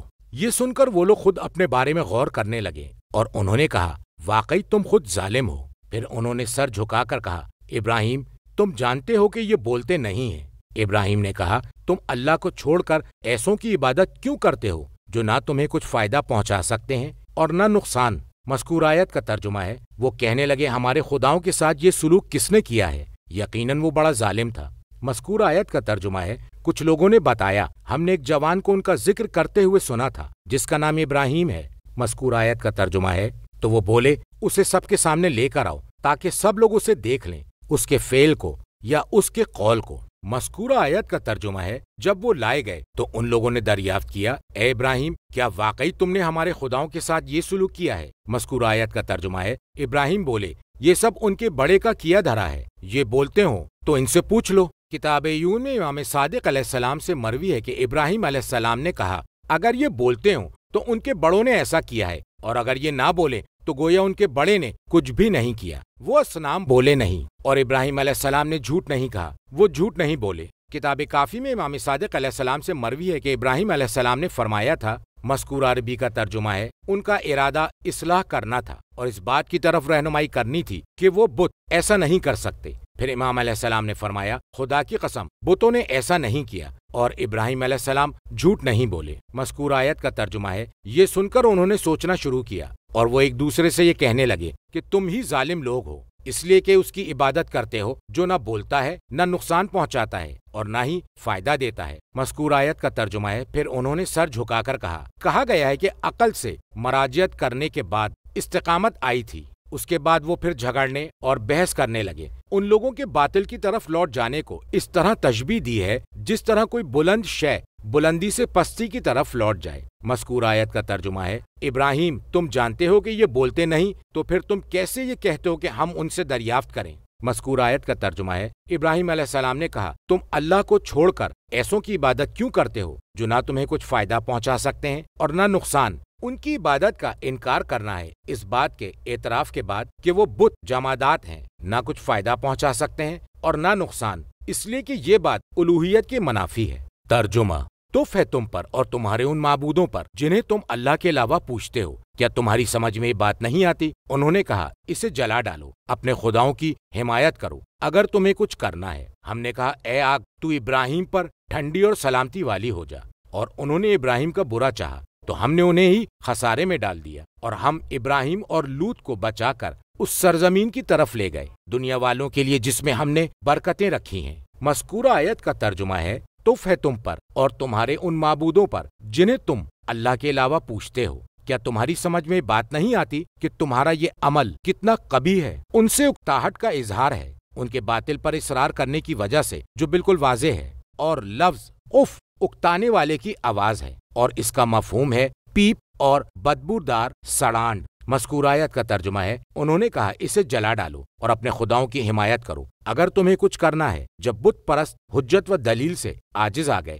تو انہوں نے ابراہیم علیہ السلام کو نقصان پہنچانے کی بات شروع کر دی اور کہا جلا ڈالو، اس لیے کہ سزا دینے کے لیے آگ سب سے زیادہ ہولناک ہے، اور انہوں نے کہا کہ ان سے انتقام لے کر اپنے خداؤں کی مدد کرو اگر تم واقعی اپنے بتوں کے مددگار اور پشت پناہ ہو۔ مذکورہ آیت کا ترجمہ ہے، ہم نے کہا اے آگ تو ابراہیم پر ٹھنڈی اور سلامتی والی ہو جا، یعنی ایسی ٹھنڈی کہ اس کی ٹھنڈک انہیں نقصان نہ پہنچائے بلکہ سلامتی کے ساتھ رکھے۔ مذکورہ آیت کا ترجمہ ہے، اور انہوں نے ابراہیم کا برا چاہا تو ہم نے انہیں ہی خسارے میں ڈال دیا۔ مذکورہ آیت کے لفظ سے مراد مکر، ابراہیم کو ضرر پہنچانے کے لیے۔ مذکورہ آیت کے لفظ کا مفہوم ہے ہر نقصان اٹھانے والے سے زیادہ خسارے میں بت پرستوں کی صحیح برہان قاطع بن گئی کہ وہ لوگ باطل پر ہیں اور ابراہیم علیہ السلام حق پر ہیں اور مزید درجات کے اہل ہیں، اور یہ بت پرست شدید ترین عذاب کے مستحق ہیں۔ کتاب احتجاج میں امام صادق علیہ السلام سے مروی ہے، انہوں نے کہا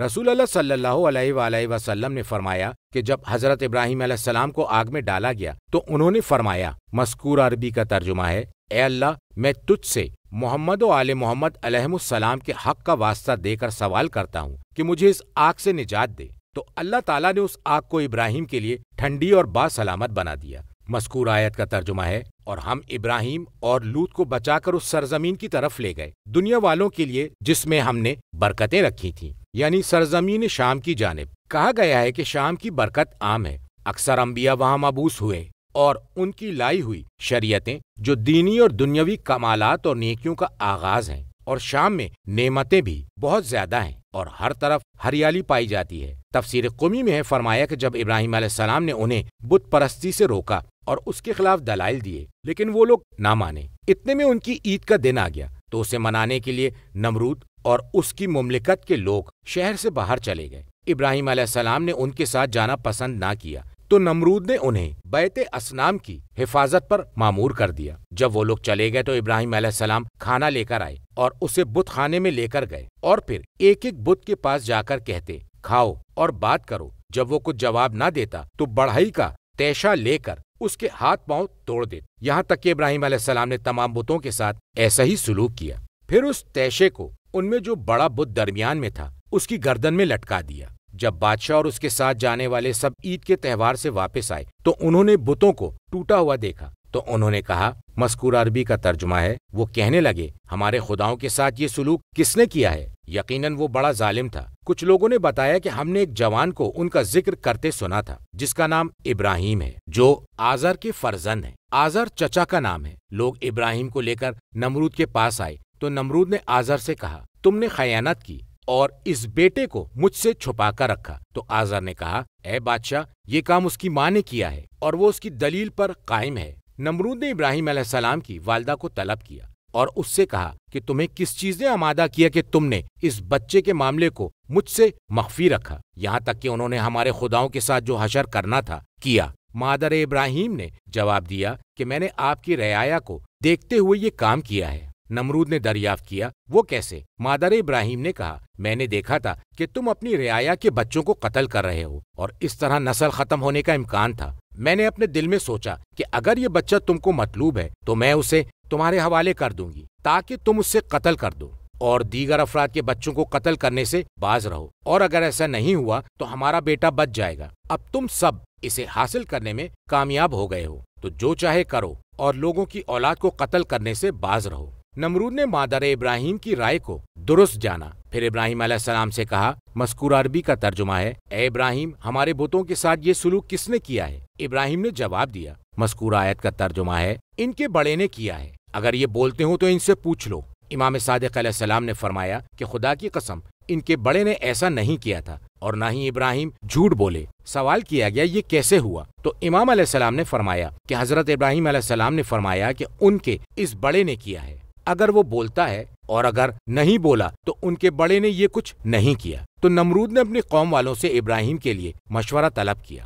تو انہوں نے جواب دیا، مذکورہ عربی کا ترجمہ ہے، انہیں جلا ڈالو اور اپنے معبودوں کی مدد کرو اگر تم کر سکتے ہو۔ اور موسیٰ کے دور کا فرعون اور اس کے ساتھ صاحبان عقل و خرد تھے، اس لیے کہ فرعون نے جب اپنے ساتھیوں سے موسیٰ علیہ السلام کے بارے میں مشورہ لیا تو انہوں نے کہا، مذکورہ عربی کا ترجمہ ہے، کہ انہیں اور ان کے بھائی ہارون کو مہلت دے دو اور شہروں میں ہرکارے بھیج دو تاکہ وہ تمام ماہر جادوگروں کو تمہارے پاس لے آئیں۔ ابراہیم علیہ السلام کو قید میں رکھا گیا اور ان کے جلانے کے لیے لکڑیاں جمع کی گئیں، یہاں تک کہ وہ دن آ گیا جب نمرود نے ابراہیم علیہ السلام کو آگ میں ڈالا تو نمرود اور اس کا لشکر نمودار ہوا، اور نمرود کے لیے ایک عمارت بنائی گئی تھی جس میں سے وہ ابراہیم علیہ السلام کو دیکھ سکتا تھا کہ آگ انہیں کس طرح اپنے اندر لے لیتی ہے۔ ابلیس آیا اور ان کے لیے منجنیق بنا دی، اس لیے کہ کوئی بھی آگ کے قریب نہیں جا سکتا تھا، اور اگر پرندہ بھی ہوا میں گزرتا تو جل جاتا۔ ابراہیم علیہ السلام کو منجنیق میں بٹھلایا گیا اور ان کے مربی باپ نے آ کر انہیں ایک تماچا مارا اور ان سے کہا، تم جس مسلک پر ہو اس سے واپس لوٹ جاؤ۔ اور رب العزت نے دنیاوی آسمان کی طرف فرشتوں کو نازل فرمایا اور ہر چیز نے اللہ تعالیٰ سے ابراہیم علیہ السلام کے لیے دعا طلب کی۔ زمین نے کہا، مذکورہ عربی کا ترجمہ ہے، اے میرے پروردگار، میری پشت کے اوپر اس کے علاوہ کوئی نہیں ہے جو تیرا عبادت گزار ہو، کیا اسے جلا دیا جائے گا؟ اور فرشتوں نے کہا، مذکورہ عربی کا ترجمہ ہے، پروردگارا، کیا تیرا خلیل ابراہیم جلا دیا جائے گا؟ تو اللہ تبارک و تعالیٰ نے فرمایا، ہاں، اگر ابراہیم نے مجھ سے دعا طلب کی تو میں ان کے لیے کافی ہو جاؤں گا۔ اور جبرائیل امین علیہ السلام نے کہا، مذکورہ عربی کا ترجمہ ہے، تیرے خلیل ابراہیم کے علاوہ اس روئے زمین پر کوئی اور تیرا عبادت گزار نہیں ہے، تو نے اس پر اپنے دشمن کو مسلط کر دیا ہے جو اسے آگ میں جلا رہا ہے۔ اللہ نے فرمایا، خاموش ہو جاؤ، تم جیسا بندہ یہ کہہ رہا ہے جو مرنے سے ڈر رہا ہے؟ ابراہیم علیہ السلام میرا بندہ ہے، میں جب چاہوں گا اس کا ہاتھ تھام لوں گا، اگر وہ دعا کرے گا تو اسے قبول کروں گا۔ تو ابراہیم علیہ السلام نے اپنے رب سے سورہ اخلاص کے وسیلے سے دعا طلب کی اور کہا، مذکورہ آیت کا ترجمہ ہے، امام علیہ السلام نے فرمایا کہ جبرائیل امین علیہ السلام نے ان سے ہوا میں ملاقات کی جب انہیں منجنیق میں ڈالا گیا تھا۔ جبرائیل علیہ السلام نے ان سے کہا، مذکورہ عربی کا ترجمہ ہے، کیا آپ کو میری ضرورت ہے؟ ابراہیم علیہ السلام نے جواب دیا، مذکورہ عربی کا ترجمہ ہے، حاجت تو ہے مگر تمہاری نہیں، ہاں رب العالمین سے میری حاجت ہے۔ جبرائیل امین نے انہیں ایک انگوٹھی مرمت فرمائی جس پر تحریر تھا۔ مذکورہ عربی کا ترجمہ ہے، لا الہ الا اللہ محمد الرسول اللہ، میں نے اپنی پیٹھ اللہ کی پناہ میں دے دی ہے، میں نے اپنے امر کو اللہ کی طرف منسوب کر دیا ہے، میں نے اپنا معاملہ اللہ کے سپرد کر دیا ہے۔ تو اس وقت اللہ تبارک و تعالیٰ نے آگ کی طرف وحی کی۔ مذکورہ عربی کا ترجمہ ہے، ٹھنڈی ہو جا۔ تو ابراہیم علیہ السلام کے دانت سردی کی وجہ سے کانپنے لگے، یہاں تک کہ اللہ نے کہا، مذکورہ عربی کا ترجمہ ہے، ابراہیم کو سلامت کے ساتھ رکھنا۔ جبرائیل امین نازل ہوئے اور ان کے ساتھ آگ میں بیٹھ کر گفتگو کرنے لگے۔ نمرود نے ابراہیم علیہ السلام کی طرف دیکھ کر کہا، جسے خدا بنانا ہو وہ ابراہیم کے خدا جیسا خدا بنائے۔ تو نمرود کے ساتھیوں میں ایک بڑے ساتھی نے کہا، میں نے آگ کو اکسایا تھا کہ وہ نہ جلائے، تو آگ کا ایک ستون اس شخص کی طرف آیا اور اسے جلا دیا۔ لوط ابراہیم علیہ السلام پر ایمان لے آئے اور ابراہیم علیہ السلام کے ساتھ شام کی طرف ہجرت کی۔ نمرود نے دیکھا کہ ابراہیم علیہ السلام آگ کے سبز باغ میں کسی شیخ سے مصروف گفتگو ہیں، تو اس نے آزر سے کہا، اے آزر، تمہارا بیٹا اپنے رب کے نزدیک کس قدر معظم و محترم ہے۔ بڑی چھپکلی ابراہیم علیہ السلام کی آگ میں پھونک مار رہی تھی اور مینڈک پانی لے کر آ رہا تھا تاکہ آگ کو بجھا دے۔ امام علیہ السلام نے فرمایا کہ جب اللہ تبارک و تعالیٰ نے آگ سے کہا، مذکورہ عربی کا ترجمہ ہے، تو یہ سن کر دنیا میں 3 دن تک آگ نہیں جلی۔ پھر اللہ تعالیٰ نے فرمایا، مذکورہ عربی کا ترجمہ ہے، اور انہوں نے ابراہیم کا برا چاہا تو ہم نے انہیں ہی خسارے میں ڈال دیا۔ اور اللہ تعالیٰ نے فرمایا،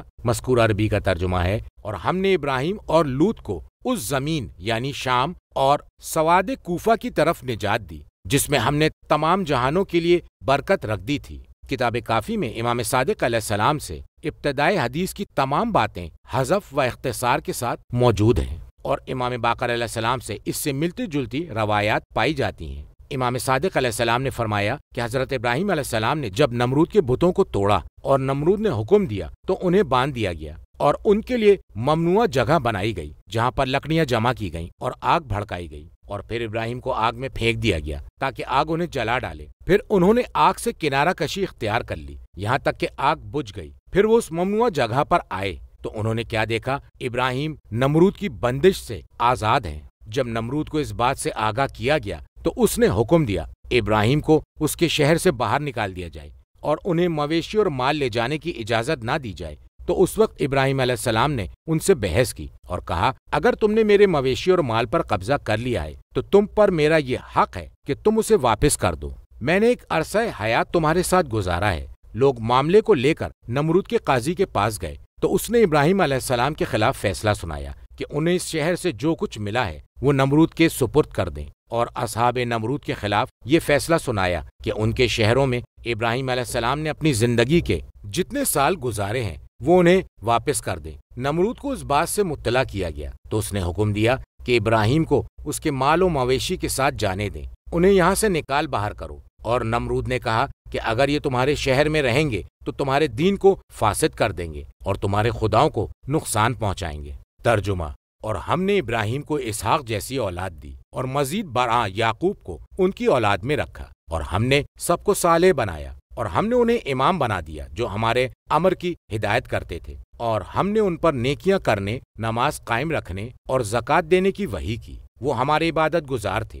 اور لوط کو ہم نے قوت فیصلہ اور علم عطا کیا اور اس بستی سے نجات دی جو بدکاریاں کرتی تھی۔ وہ بہت بری اور فاسق قوم تھی، اور ہم نے لوط کو اپنی رحمت میں داخل کر لیا، یقیناً وہ نیکوکاروں میں سے تھے۔ مذکورہ آیت کا ترجمہ ہے، اور ہم نے ابراہیم کو اسحاق جیسی اولاد دی اور مزید برآں یعقوب کو ان کی اولاد میں رکھا۔ کتاب معانی میں امام صادق علیہ السلام سے مروی ہے، آپ نے اس آیت کے بارے میں فرمایا، مذکورہ آیت کا ترجمہ ہے، بیٹے کا بیٹا نافلہ کہلاتا ہے۔ تفسیر قمی میں ہے کہ مذکورہ آیت کے الفاظ سے مراد حضرت یعقوب علیہ السلام ہے۔ مذکورہ آیت کا ترجمہ ہے، اور ہم نے سب کو صالح بنایا ہے۔ مذکورہ آیت کا ترجمہ ہے، اور ہم نے انہیں امام قرار دیا جن کی اقتدا کی جاتی ہے۔ مذکورہ آیت کا ترجمہ ہے، جو لوگوں کو حق کی جانب ہدایت کرتے ہیں۔ مذکورہ آیت کا ترجمہ ہے، ہمارے امر کی۔ کتاب کافی میں امام صادق علیہ السلام سے مروی ہے کہ ائمہ اللہ کی کتاب میں دو طرح کے ہیں۔ ارشاد رب العزت ہے، مذکورہ آیت کا ترجمہ ہے، اور ہم نے انہیں امام بنایا ہے جو ہمارے امر کی ہدایت کرتے ہیں، نہ لوگوں کے امر کی۔ اللہ تعالیٰ نے جو حکم دیا ہے اسے اپنے امر سے پہلے مقدم رکھتے ہیں اور اپنے حکم پر اللہ کے حکم کو ترجیح دیتے ہیں۔ اور فرمایا، مذکورہ آیت کا ترجمہ ہے، اور ہم نے انہیں ایسا امام بنایا ہے جو لوگوں کو جہنم کی آگ کی طرف بلاتے ہیں، اللہ کے امر سے پہلے اپنے امر کو مقدم رکھتے ہیں اور اپنے حکم کو اللہ کے حکم پر ترجیح دیتے ہیں، اور جو کتاب اللہ میں موجود ہے اس کے خلاف اپنی خواہشات سے احکامات لیتے ہیں۔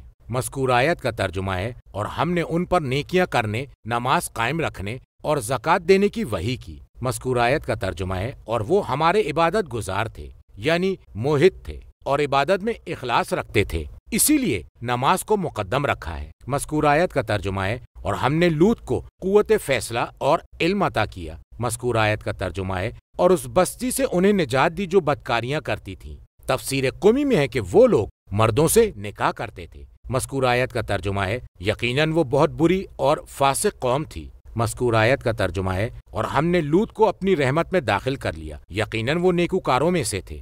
ترجمہ: اور ان سے پہلے جب نوح نے ہمیں پکارا تھا تو ہم نے ان کی دعا قبول کی تھی اور انہیں اور ان کے اہل کو بہت بڑے کرب سے نجات دی تھی، اور اس قوم کے مقابلے میں ان کی مدد کی جس نے ہماری آیات کو جھٹلا دیا تھا۔ بے شک وہ برے لوگ تھے، لہٰذا ہم نے ان سب کو غرق کر دیا۔ اور داؤد اور سلیمان جب دونوں ایک کھیت کا فیصلہ کر رہے تھے جسے رات کو ایک قوم کی بکریاں چر گئی تھیں، اور ہم ان کے فیصلے کے شاہد تھے، اور ہم نے سلیمان کو اس کا فیصلہ سمجھا دیا، اور ہر ایک کو ہم نے حکم اور علم دیا، اور ہم نے داؤد کے ساتھ پہاڑ اور پرندے مسخر کر دیے تھے جو تسبیح کرتے تھے، اور یہ سب کچھ ہم نے کیا تھا۔ اور ہم نے انہیں تمہارے لیے زرع کی صنعت سکھائی تاکہ تمہیں ایک دوسرے کے وار سے بچائے، پھر کیا تم شکر کرنے والے ہو؟ مذکورہ آیت کا ترجمہ ہے، اور یاد کرو ان انبیاء سے قبل جب نوح نے اپنی قوم کے خلاف اللہ سے ہلاکت کی دعا طلب کی۔ مذکورہ آیت کا ترجمہ ہے، تو ہم نے ان کی دعا قبول کی تھی اور انہیں اور ان کے اہل کو بڑے کرب سے نجات دی تھی۔ کرب عظیم سے مراد ہے شدید غم اور اس سے مراد قوم کی اذیت ہے یا طوفان ہے۔ مذکور آیت کا ترجمہ ہے اور اس قوم کے مقابلے میں ان کی مدد کی جس نے ہماری آیات کو جھٹلایا تھا۔ مذکور آیت کا ترجمہ ہے بے شک وہ برے لوگ تھے، لہٰذا ہم نے ان سب کو غرق کر دیا اس لیے کہ وہ حق کو جھٹلایا کرتے تھے اور ہمیشہ شر میں منہمک رہتے تھے۔ مذکور آیت کا ترجمہ ہے اور داؤد اور سلیمان جب دونوں ایک کھیت کا فیصلہ کر رہے تھے۔ مذکور آیت کا ترجمہ ہے جسے رات کو ایک قوم کی بکریاں چر گئی تھیں اور ہم ان کے فیصلے کے شاہد تھے، یعنی دونوں فیصلہ کرنے والوں پر اور جن کے بارے میں فیصلہ کیا گیا تھا ان پر ہم شاہد تھے۔ مذکور آیت کا ترجمہ ہے اور ہم نے سلیمان کو اس کا فیصلہ سمجھا دیا اور ہر ایک کو ہم نے حکم اور علم عطا کیا۔ کتاب کافی میں اس آیت کے بارے میں امام صادق علیہ السلام سے مروی ہے، امام علیہ السلام نے فرمایا کہ حضرت داؤد علیہ السلام سے پہلے اللہ تعالیٰ نے تمام نبیوں کو یہ وحی کی تھی، یہاں تک کہ اللہ تعالیٰ نے داؤد کو مبعوث فرمایا کہ جو بکری کھیت میں چر جائے تو اس وقت کھیت کے مالک کے لیے بکری کی گردنیں ہوں گی، اور چرواہے کے بغیر بکریوں کا چرنا رات کے وقت ہوتا ہے، لہٰذا کھیت کے مالک پر یہ لازم ہے کہ دن کے وقت اپنے کھیت کی حفاظت کرے، اور بکریوں کے مالک پر یہ لازم ہے کہ وہ رات کے وقت بکریوں کی حفاظت کرے۔ داؤد علیہ السلام نے وہی حکم دیا جو ان سے پہلے انبیاء کرام دیتے چلے آ رہے تھے۔ اس کے بعد اللہ تعالیٰ نے حضرت سلیمان علیہ السلام پر وحی کی، جس بکری نے کھیت میں چرا ہو تو زراعت والے کے لیے نہیں ہوگا مگر یہ کہ جو اس بکری کے شکم سے نکلے، اور حضرت سلیمان علیہ السلام کے بعد یہ طریقہ رائج ہو گیا اور وہ اللہ تعالیٰ کا قول ہے۔ مذکور آیت کا ترجمہ ہے اور ہم نے ہر ایک کو حکم اور علم عطا کیا تھا، تو ان میں سے ہر ایک کا حکم اللہ تبارک و تعالیٰ کے حکم کے مطابق تھا، اور دوسری روایت میں اسی سے ملتا جلتا مفہوم ہے۔ اور امام صادق علیہ السلام سے مروی ہے، امام علیہ السلام نے فرمایا کہ اللہ تعالیٰ نے حضرت داؤد علیہ السلام پر وحی کی کہ وہ اپنے اہل میں سے کسی کو وصی بنائے، اس لیے کہ یہ میرے علم میں ہے کہ میں نے جسے بھی نبی بنا کر بھیجا اس کے اہل سے اس کے لیے وصی مقرر کیا۔ اور حضرت داؤد کے بہت سے بیٹے تھے اور ان میں سے ایک لڑکا تھا جس کی ماں حضرت داؤد علیہ السلام کی زوجیت میں تھی، اور حضرت داؤد علیہ السلام اس سے محبت بھی کیا کرتے تھے۔ تو حضرت داؤد علیہ السلام وحی آنے کے بعد اس کے پاس گئے اور اس سے کہا کہ اللہ تعالیٰ نے مجھ پر وحی کی ہے اور مجھے حکم دیا ہے کہ میں اپنے اہل میں سے کسی کو اپنا وصی مقرر کروں۔ تو ان کی بیوی نے ان سے کہا کیوں نہ یہ میرا بیٹا ہو؟ حضرت داؤد علیہ السلام نے فرمایا میں بھی یہی چاہتا ہوں، اور اللہ کے سابقہ حتمی علم میں یہ تھا کہ وہ لڑکا سلیمان علیہ السلام ہے۔ تو اللہ تعالیٰ نے حضرت داؤد علیہ السلام کی طرف وحی کی کہ جلدی نہ کرو یہاں تک کہ تم تک میرا امر نہ آ جائے۔ اس بات کو کچھ عرصہ نہ گزرا تھا کہ ان کے پاس دو شخص بکری اور انگور کے باغ کا جھگڑا لے کر آئے۔ تو اللہ تعالیٰ نے داؤد علیہ السلام پر وحی کی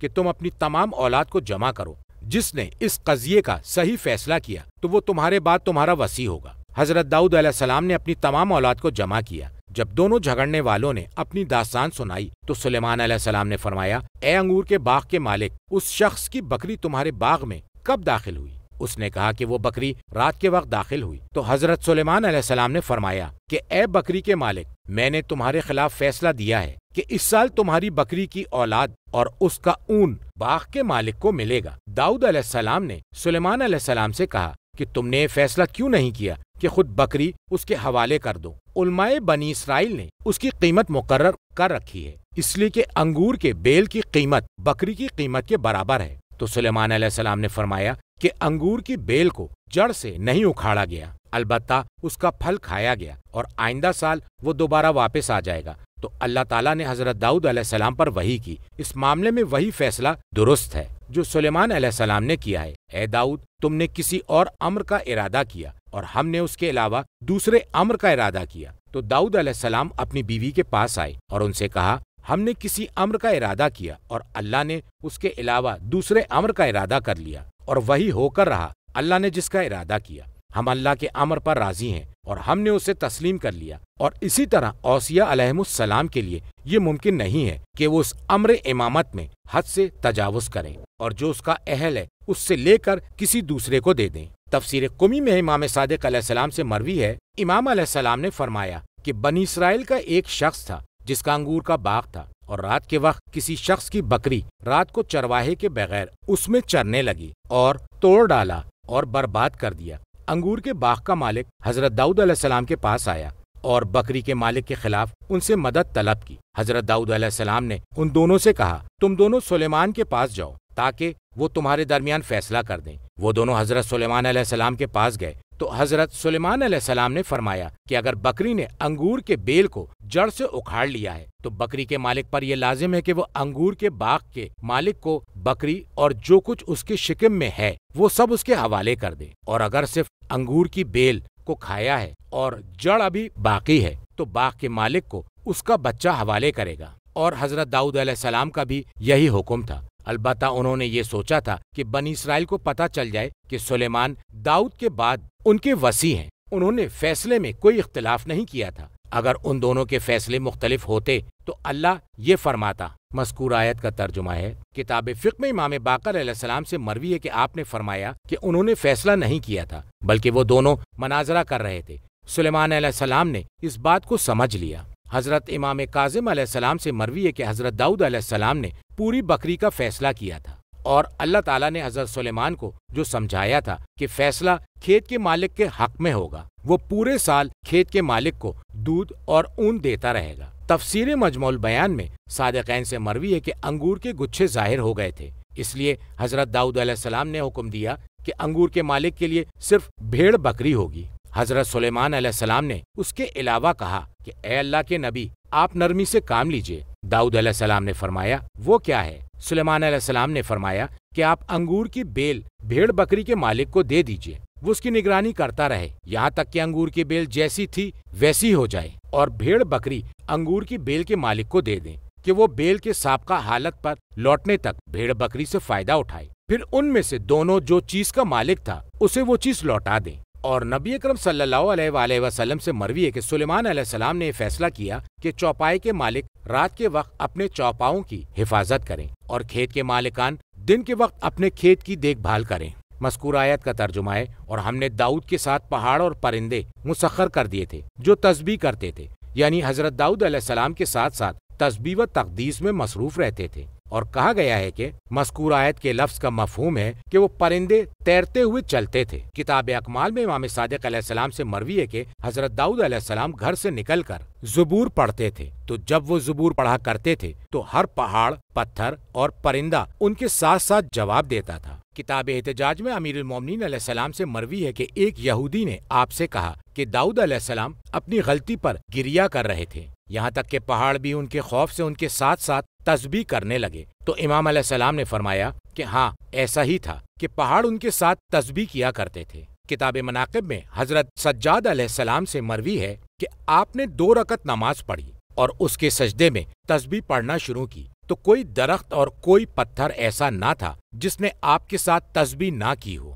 مذکور آیت کا ترجمہ ہے، اور یہ سب کچھ ہم نے ہی کیا تھا، اور اس جیسے دوسرے افراد کے لیے یہ ہمارے لیے کوئی نئی بات نہ تھی، اگرچہ وہ تمہارے نزدیک عجیب و غریب تھی۔ مذکور آیت کا ترجمہ ہے، اور ہم نے انہیں تمہارے لیے زرع کی صنعت سکھائی۔ مذکور آیت کے لفظ سے مراد زرع کا بنانا، اور وہ دراصل لباس ہے۔ مذکور آیت کا ترجمہ ہے تاکہ تمہیں ایک دوسرے کے وار سے بچائے، پھر کیا تم اس بات پر شکر ادا کرنے والے ہو؟ کتاب کافی میں امیر المومنین علیہ السلام سے مروی ہے، امام علیہ السلام نے فرمایا کہ اللہ تعالیٰ نے حضرت داؤد علیہ السلام کی طرف وحی کی، تم بہترین بندے ہو، تم بیت المال سے کھاتے ہو لیکن اپنے ہاتھ سے کوئی کام نہیں کرتے۔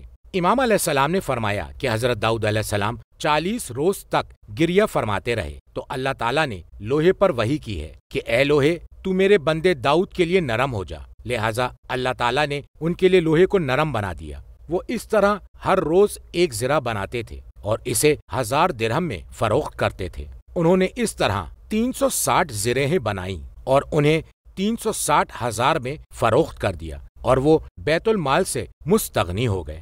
ترجمہ: اور سلیمان علیہ السلام کے لیے تیز و تند ہوا مسخر کر دی جو ان کے حکم سے اس سرزمین کی طرف چلتی تھی، ہم نے جس میں برکتیں رکھی تھیں، اور ہم ہر چیز کو اچھی طرح جانتے ہیں۔ اور کچھ شیاطین بھی ان کے تابع بنا دیے تھے جو ان کے لیے سمندر میں غوطہ لگاتے تھے، اور اس کے علاوہ بھی کئی کام انجام دیتے تھے، اور ہم ہی ان کے نگران تھے۔ اور یاد کرو جب ایوب نے اپنے رب کو آواز دی، بے شک مجھے بیماری نے چھو لیا ہے اور تو سب سے بڑھ کر رحم کرنے والا ہے، چنانچہ ہم نے ان کی دعا قبول کی اور ان کی ہر تکلیف کو دور کر دیا، اور انہیں ان کے اہل و عیال عطا کیے، اور اپنی رحمت خاصہ سے اس جیسی نعمتوں سے مزید نوازا تاکہ یہ عبادت گزاروں کے لیے ایک نصیحت ہو۔ اسماعیل، ادریس اور ذوالکفل کے واقعات کو یاد کرو، سب صبر کرنے والوں میں سے تھے اور ہم نے ان سب کو اپنی رحمت میں داخل کر لیا تھا، یقیناً یہ صالحین میں سے تھے۔ مذکور آیت کا ترجمہ ہے اور ہم نے سلیمان کے لیے تیز و تند ہوا مسخر کر دی۔ مذکور آیت کے لفظ کے معنی ہیں تیز و تند جو بڑی مسافت کو کم وقت میں طے کر لے، جیسا کہ فرمایا۔ مذکور آیت کا ترجمہ ہے اس کا صبح کا چلنا بھی 1 ماہ کی مسافت تھا اور اس کا شام کو چلنا بھی 1 ماہ کی مسافت تھا۔ مذکور آیت کا ترجمہ ہے جو ان کے حکم سے اس سرزمین کی طرف چلتی تھی، ہم نے جس میں برکتیں رکھ دی تھیں۔ فرمایا کہ وہ ہر جانب سے چل رہی تھیں، جس سرزمین کی طرف چل رہی تھی وہ بیت المقدس اور شام تھے۔ مذکور آیت کا ترجمہ ہے اور ہم ہر چیز کو اچھی طرح جانتے ہیں، ہوا اس کی حکمت کے تقاضوں کے مطابق رواں دواں رہتی ہے۔ مذکور آیت کا ترجمہ ہے اور کچھ شیاطین بھی ان کے تابع بنا دیے تھے جو سمندر میں غوطے لگا کر سلیمان علیہ السلام کے لیے نفیس اور عمدہ چیزیں نکالتے تھے۔ مذکور آیت کا ترجمہ ہے اور اس کے علاوہ بھی اور کئی کام انجام دیتے تھے، جیسے شہروں کی تعمیر، محلات تعمیر کرنا اور نت نئی اشیاء کو ایجاد کرنا، جیسا کہ اللہ تعالیٰ نے فرمایا ہے۔ مذکور آیت کا ترجمہ ہے سلیمان جو چاہتے وہ شیاطین جنات ان کے لیے وہی بناتے تھے، مثلاً عالیشان عمارتیں اور تصویریں۔ مذکور آیت کا ترجمہ ہے اور ہم ہی ان کے نگران تھے کہ کہیں وہ ہمارے امر سے کج نہ ہو جائیں یا فساد برپا نہ کریں، جو ان کی جبلت اور فطرت کا تقاضا تھا۔ مذکور آیت کا ترجمہ ہے اور یاد کرو جب ایوب نے اپنے رب کو آواز دی، بے شک مجھے بیماری نے چھو لیا۔ لفظ زر اگر زبر کے ساتھ ہو تو اس سے مراد ہر قسم کی تکلیف ہے، اور اگر پیش کے ساتھ ہو یعنی زر تو اس کا تعلق نفس سے ہے، جیسے بیماری اور کمزوری۔ مذکور آیت کا ترجمہ ہے اور تو سب سے بڑھ کر رحم کرنے والا ہے۔ حضرت ایوب علیہ السلام نے اپنی بیماری کا ذکر کرنے کے بعد اپنے رب کی انتہائی رحمت کا تذکرہ کیا ہے اور سوال کرنے کے بجائے مطلوب و مدعا کے عرض کرنے کو کافی جانا ہے۔ کہا گیا ہے کہ ایوب علیہ السلام رومی النسل تھے، ایس بن اسحاق کی اولاد سے تھے۔ اللہ تعالیٰ نے انہیں نبی بنایا، انہیں اولاد کثیر عطا کی اور کثرت مال سے نوازا۔ پھر اللہ تعالیٰ نے ان کی اولاد کو ہلاک کر کے، ان کے اموال کو ختم کر کے اور ان کے جسم کو بیمار بنا کر انہیں آزمائش میں مبتلا کیا اور ان کا امتحان لیا، اور انشاءاللہ ہم حضرت ایوب علیہ السلام کا مکمل واقعہ سورہ صاد کی آیت 41 تا 44 کے ذیل میں بیان کریں گے۔ مذکور آیت کا ترجمہ ہے چنانچہ ہم نے ان کی دعا قبول کی اور ان کی ہر تکلیف کو دور کر دیا، ان کی بیماری دور کر کے انہیں شفا یاب کر دیا۔ مذکور آیت کا ترجمہ ہے اور انہیں ان کے اہل و عیال عطا کیے اور اس جیسی نعمتوں سے مزید نوازا۔ کتاب کافی میں امام صادق علیہ السلام سے مروی ہے، آپ سے سوال کیا گیا کہ ان کے اہل و عیال کی مانند ان کے ساتھ کس طرح دیا گیا؟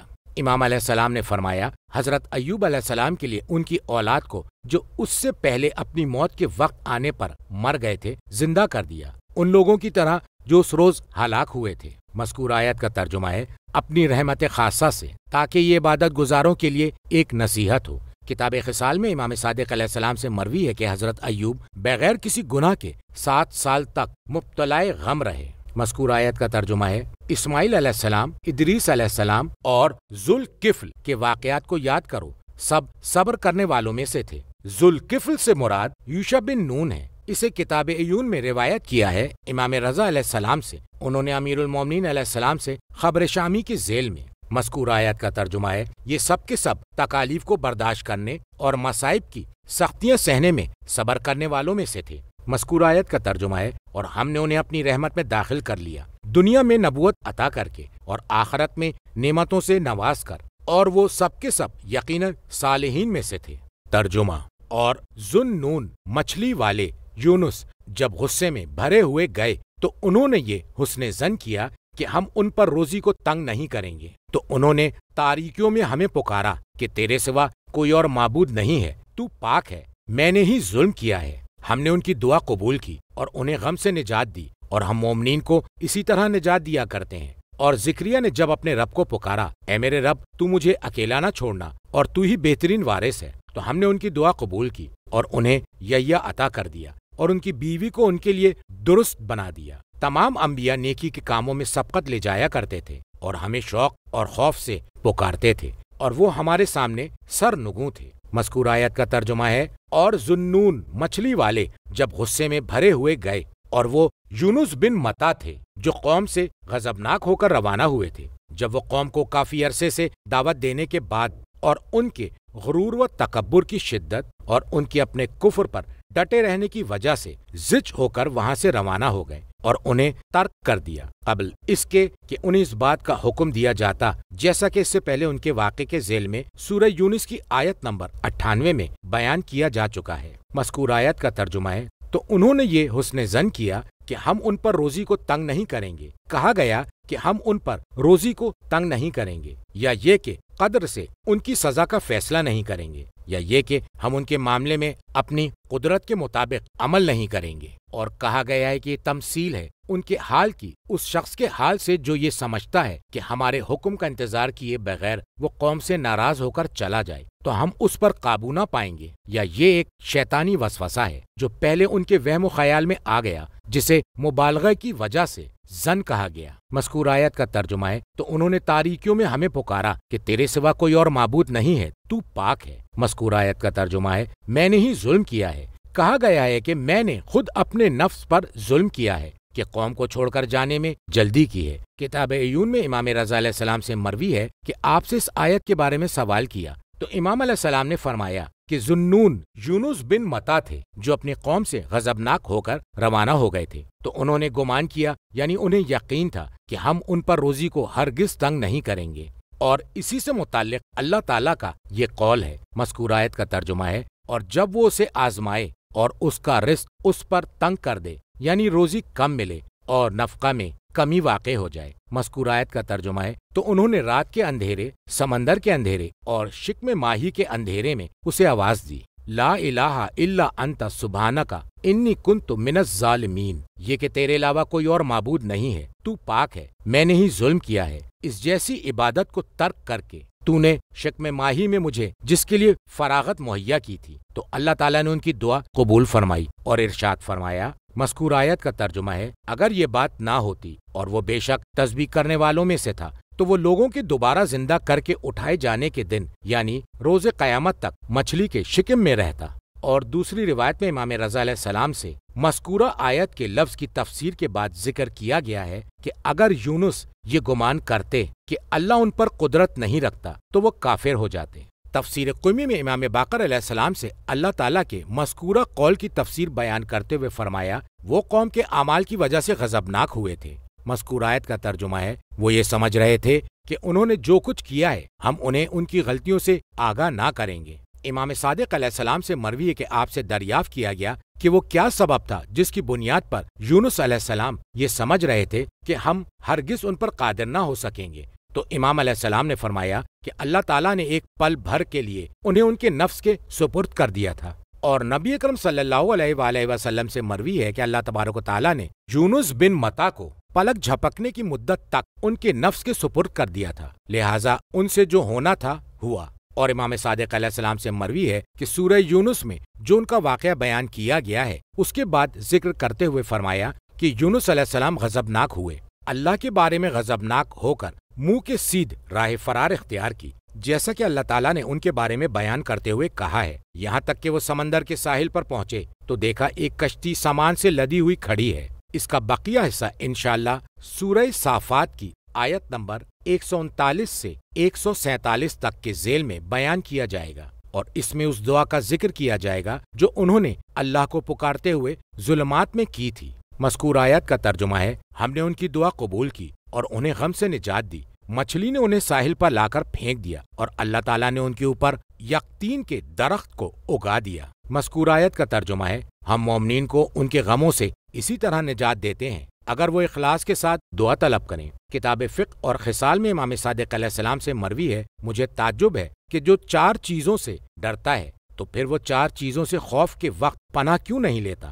امام علیہ السلام نے فرمایا کہ مجھے تعجب ہے کہ جو مبتلا غم ہوتا ہے وہ اللہ تعالیٰ کے اس مذکورہ قول کی پناہ کیوں نہیں لیتا، لا الہ الا انت سبحانک انی کنت من الظالمین، اس لیے کہ میں نے سنا ہے کہ اللہ تعالیٰ نے اس کے فوراً بعد فرمایا ہے، مذکور آیت کا ترجمہ ہے، نبی اکرم صلی اللہ علیہ وآلہ وسلم سے مروی ہے کہ جب بھی کوئی مبتلا غم اور پریشان حال اس دعا کو طلب کرتا ہے یقیناً اس کی دعا مستجاب ہوتی ہے۔ مذکور آیت کا ترجمہ ہے، اور زکریا نے جب اپنے رب کو پکارا، اے میرے رب تو مجھے اکیلا بغیر اولاد کے نہ چھوڑنا جو میرا وارث بنے۔ مذکور آیت کا ترجمہ ہے، اور اگر تو نے مجھے اولاد عطا نہ کی جو میری وارث بنے تو مجھے اس کی کوئی پرواہ نہیں کیونکہ تو ہی بہترین وارث ہے۔ مذکور آیت کا ترجمہ ہے، تو ہم نے ان کی دعا قبول کی اور انہیں یحییٰ عطا کر دیا اور ان کی بیوی کو ان کے لیے درست بنا دیا۔ تفسیر قمی میں ایک روایت میں ہے، فرمایا کہ زکریا علیہ السلام کی بیوی کو حیض نہیں آ رہا تھا، انہیں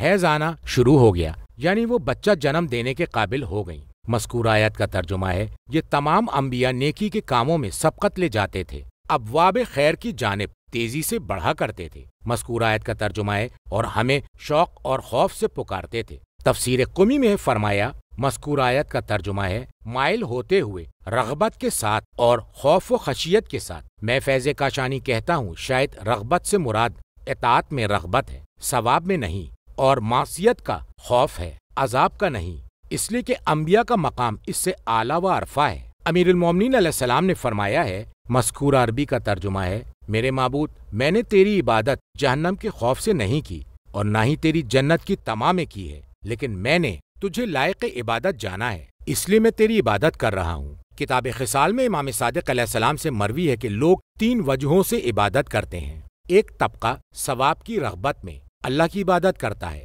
یہ حریصوں کی عبادت ہے اور یہ طمع ہے، اور دوسرے لوگ آتش جہنم سے دوری کے لیے عبادت کرتے ہیں تو یہ غلامانہ عبادت ہے اور یہ خوف ہے، لیکن میں اللہ کی عبادت اس کی محبت میں کرتا ہوں، یہ کریم اور شریف لوگوں کی عبادت ہے۔ اور کہیں حرسا یعنی حریصوں کی جگہ اجرا کا لفظ آیا ہے، یعنی اجرت لینے والے، اور تم پر یہ لازم ہے کہ کہو کہ اللہ کے ولی بعض اعمال جنت کے حصول اور جہنم سے دوری کے لیے کرتے ہیں، اس لیے کہ ان کا محبوب اللہ اس بات کو پسند کرتا ہے۔ یہ امیر المومنین علیہ السلام سید الاولیاء نے جنہیں اپنا اموال وقف کیا تھا ان میں سے کسی کو خط لکھا ہے۔ بسم اللہ الرحمن الرحیم کے بعد یہ تحریر فرمایا۔ مذکور عربی کا ترجمہ ہے، یہ وہ ہے جس کی وصیت کی ہے اور اپنے مال کے بارے میں فیصلہ کیا ہے۔ عبد خدا اعلیٰ نے اللہ کی رضا چاہتے ہوئے کہ اس کی وجہ سے مجھے جنت میں داخل کر دے اور اس کے سبب جہنم کا رخ مجھ سے پھیر دے اور مجھ سے آتش جہنم کو برگشتہ رکھے،